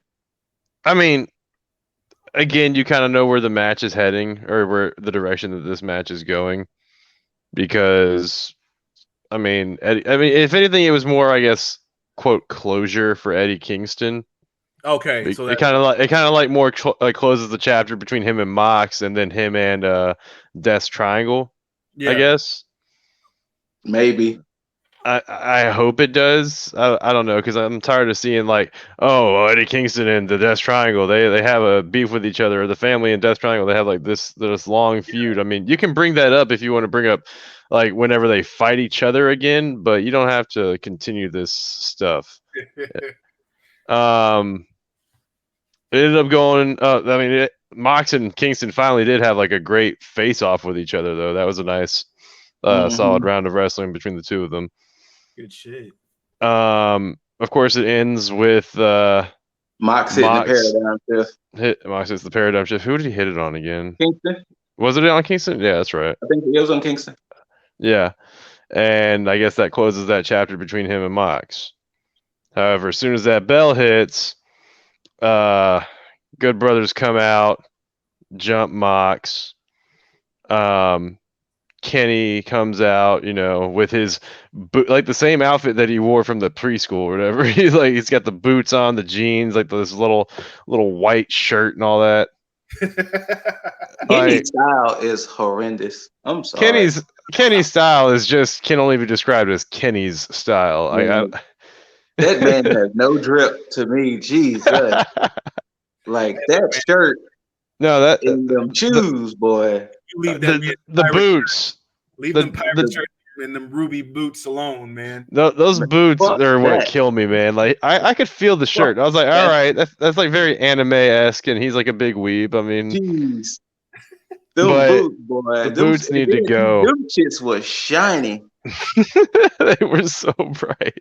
Them shits were shiny. Like they was distracting. So Kenny comes out with purpose, though, because he addresses Mox. He's like, "I see what you did here, Mox. In your championship contract, you seem to have slipped in a rematch clause. So you know what? I'm going to give you a rematch, but it's going to be a rematch of my choosing." And then he goes back to his Extreme Japan Wrestling days, I guess, but he calls it an exploding barbed wire match. Oh, death match. Excuse me. An exploding barbed wire death match. So, okay. So I just thought it was the exploding barbed wire match as far as like the rumors that I heard was, but exploding barbed wire death match. I've like seen such one an over-the-top name. I seen one of those matches before. Yeah? Does the barbed wire actually explode? Like, so what it is that there are no ropes. The ropes are the barbed wire. Barbed wire, right? That's Cactus Jack and Jade. Yeah. And what it is that after so much time, fireworks just goes off and it kind of explodes. Oh my god! But the exploding barbed wire death match, funny because I think that exact variation is in Fire Pro Wrestling. The video game? The video game, yeah. Yeah, I think that exact variation is in Fire Pro Wrestling. Okay. But yeah, like I said, I've seen an exploding barbed wire match, but I don't think I've seen the death match. Like I said, I don't know the purpose of the timer when the explosions happen. But yeah, I've kind of seen one before. Okay. And it looks wild. I guess this is a like, of course we were gonna have a Kenny match like for the pay-per-view, but for it to be Mox, great. I mean, I'm never gonna be mad at a Kenny versus Mox match, but now I guess to add the mystery to it, it's gonna go more Mox's angle, like more Mox's route. Yeah. I'm not trying to call out predictions for Revolution already, but I'm going to go ahead and give mine that I think Kenny's going to win this. Yeah, this has fuck finish written all over it. Yeah, absolutely. thank you. Okay. Absolutely. Especially with the rest of the Bullet Club slowly getting involved Mm-hmm. in one way or another. Ooh. Okay. This is the precursor to everything A that lot. I believe was going to happen with the New Japan side of like Mox and his transition over. But yeah, this is. Remember, New Japan's pay-per-view or their special is on the 26th. Mm-hmm. And then we have AEW's pay-per-view the next weekend, right? Mm-hmm. Yep. So this the first domino falls. Yeah. New Japan is where it starts, I guess. But yeah, so AEW definitely has some moments that I was just eye rolling. But seriously, Yeah, what the fuck? Seriously, what the fuck is first quarter earnings? Like, what the fuck is that? I don't know. I think at this I point, guess that's merch sold, like your regular earnings from your matches. I don't. But the thing is that I mean, yes, that sounds enticing, but they couldn't be like, hey, I get your whole paycheck for a year. But it's just the first quarter. No, I just get your first 4 months paycheck. That's still like, I mean, again, I'm looking at it like this. They're just throwing shit at the wall and seeing what sticks because they know they got something in the pipeline that's about to pop off. So they're like, you know what? Let's get all this lull shit out real quick. Again, I still feel like AEW isn't doing bad. They're not doing exceptionally well. They're just kind of in the middle, kind of just toting the line on cruise control right now. Because they have. And that's fine. Yeah. You know, needs that downtime. You don't want it to be up and then just get fatigued throughout everything. Like, I get it. You want exciting shit the whole time? No, I'd rather be, you know, have that low moment and then get surprised when something happens, i.e. Vengeance Day, where they had a whole lot of shock moments where I was like, oh shit, like I love that feeling. I love being like taken off guard. Like, shit. Let me ask y'all a question. Yo. In both of y'all's honest opinion, how far is this partnership gonna go between New Japan, Impact, and AEW? And I guess going to the moon. I mean, like no bullshit. Do you think it's a permanent thing? When I saw that Cody was given the question of partnerships with WWE, and he said, "I don't see any reason why not."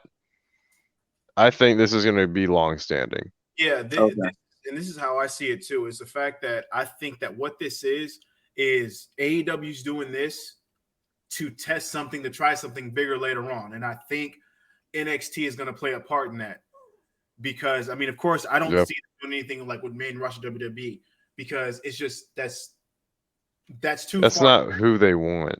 Correct, and I think that NXT falls in line with the whole indie feel, and they already know that their audience is the same audience that AEW has. So why not? I mean, even if it's not main roster NXT, if they even do NXT UK, it's the same thing. It's like they're going to end up doing something down the line. It may not be this year or next year, but I think this is going to happen. Yeah, correct. And I think that this is just it's the first step. And I think that they're doing all this because once everybody else falls in line, it's like, yo, join the fucking bandwagon NXT because everybody's gonna do it. I think they're gonna slowly, because right now they got what, AAA, New Japan, Impact, NWA, possibly ROH. I think MLW may be part of that as well. Maybe, I don't know for sure. Well, I mean, if you get the partnership with New Japan, then you're getting the partnership with ROH with what was it, CMLL? Yeah. And I guess Stardom now, since you know the tournament. True. So this and whoever else, deep. So, like you said before, it's going back to the old territories kind of days. Yeah. And they just start, you know, borrowing fucking talent back and forth and just switching out. It's going to be I can only imagine, like, just. And WWE is not going to want to be left out in the dust, especially if this is going to be like the big point. Like, even if, because I mean, I know Vince is not going to be like, you know what, main roster go. I know that's the reason why main roster isn't going to be part of it. But he's going to sacrifice NXT in a sense to be like, hey, not thinking that it's going to do anything big, but he's going to unintentionally send NXT to do that. And it's going to be the best thing that happens. So happy accidents. All I'm saying is if something happened this year where we can get Finn Balor versus Kenny Omega. Oh my God. AEW versus NXT, Finn Balor and Kenny Omega. Fam. Oh. I'm still calling it Worlds Collide. NXT Yeah. NXT, that's eventually it's going to be everything. That's going to be the real Worlds Collide. But fantasy booking. But either way, guys, I'm going to start with you, Scoot. Closing thoughts on everything that just happened this week and just, yeah. So, our man up there, Lip Dizzle, used to have heat for Legado del Fantasma. And Legado del Fantasma has now moved on to Everrise and Malcolm Bivens. The way he feels about them, the way I feel about Chaos Project and Matt Hardy. Oh. Yeah, that's some heat right there, because I can't stand Everrise or Malcolm Bivens. And see, look, it's a tag team and a singles. Huh? Ironically enough, a manager and a manager. Yeah. Matt Hardy, do better. Oh, You're better than this. You're better than this, man. Do better. If I have to speak it to you in gamer terms, get good. Get good or get wrecked. Oh no. Ladies of NXT. Ooh. Yes. Ooh. Hey, Yes. he said, ladies, chill out. But those are my closing statements. What you got, Jaeger? Outside of like shooting your shot at Shotzi. I mean, I can never just not shoot my shots or Shotzi. Hey, amazing match. I mean, you had me really thinking that you were gonna really take it. I would have been happy. It would have been happy, man. I would have popped bottles for you. It would have been nice. You wouldn't have been here, of course, because But moving on. Amazing pay-per-view from NXT. AEW, like you just said, laying the groundwork. Looks like NXT's looking to be very promising in the near future, as y'all have told me from their most recent episode. I'm going to be getting back on that by next Wednesday. But yeah, just another good week of wrestling and laying down some groundwork. Absolutely. Oh, hold on, Lip, before you go. By all means. I think collectively, we're not going to have predictions for Elimination Chamber. We might give y'all a recap, but Elimination Chamber is Sunday, and let's just keep it a buck here. WWE is going to WWE. I like that. All right, Lip, what you got? What you got for your statement, sir? Just to ease Jaeger's mind on Shotzi, look, eventually her and Ember are going to win those tag team titles. Eventually. I know. I don't know how soon that's going to be, because Raquel and Dakota are going to be holding those for quite a bit. Yeah. Wait. Make sure you see it. There you go. There you go. I mean, I echo the same sentiments. I mean, Vengeance Day was fucking phenomenal in just the in-ring and then just the storytelling. MSK is, I mean, if they're not your tag team of the year, I mean, I don't know who's going to top them this year, but I think as a start right now, that's my tag team of the year. With the statement that they're making, both transferring over from Impact to as the Rascals to NXT, now MSK. I mean, with the momentum that they have and the rocket that they have strapped to them right now, I don't see anybody topping their momentum by the end of December of this year. So who knows? But yeah, I loved it. AEW, I hold no ill will. I know that this is just part of the transition to something great. I know that there's something over the horizon that we are going to just be over the moon about. Thank you, Low-Key, for that time bark when he says, Right. I hold no ill will. Yeah. He's like, damn right. You're damn right. Get Chaos Project off my fucking TV. You know, I think he did bark when he saw them come out. Like, seriously. Get Chaos Project. They can stay on Dark. I'm not saying nobody. I'm sorry to interrupt you, Lil, but I'm not saying nobody shouldn't have a job or anything. It's cool and all, but keep them on Dark. It's fine. It's fine. Outside of that, Scoot, let these beautiful people know where they can find you if they do indeed want the smoke. Chaos Project at the Scooter Ray. I'll tell you to y'all. Luther, Serpentico, I tell you. At the Scooter Ray. You can bring it there. All the smoke. It doesn't matter. Yeah. But of course, Less the Stealthy Ninjas. I don't know if we're streaming this weekend, you know, because of all the incidents. You know, Houston had a hell of a week this week. But Less Than Stealthy Ninjas, all big one word. Instagram, Twitter, Twitch, YouTube. There you go. Yep. Yeah, once again, Chaos Project. I'm here.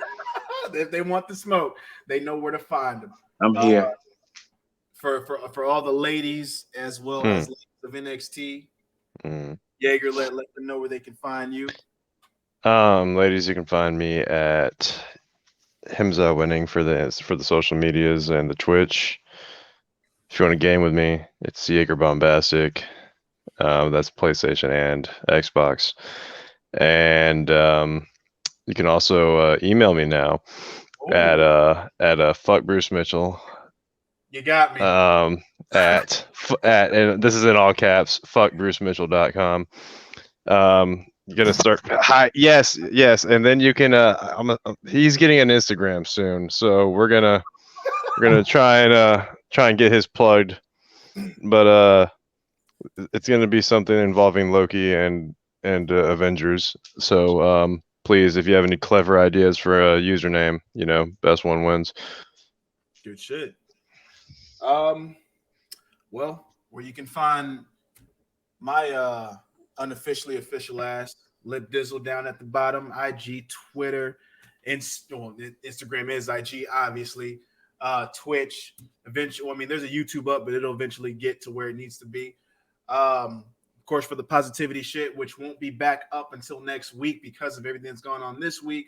Lifestyle went up, both on Instagram, TikTok, eventually YouTube as well for that. So, hey, come and get Still rest in peace.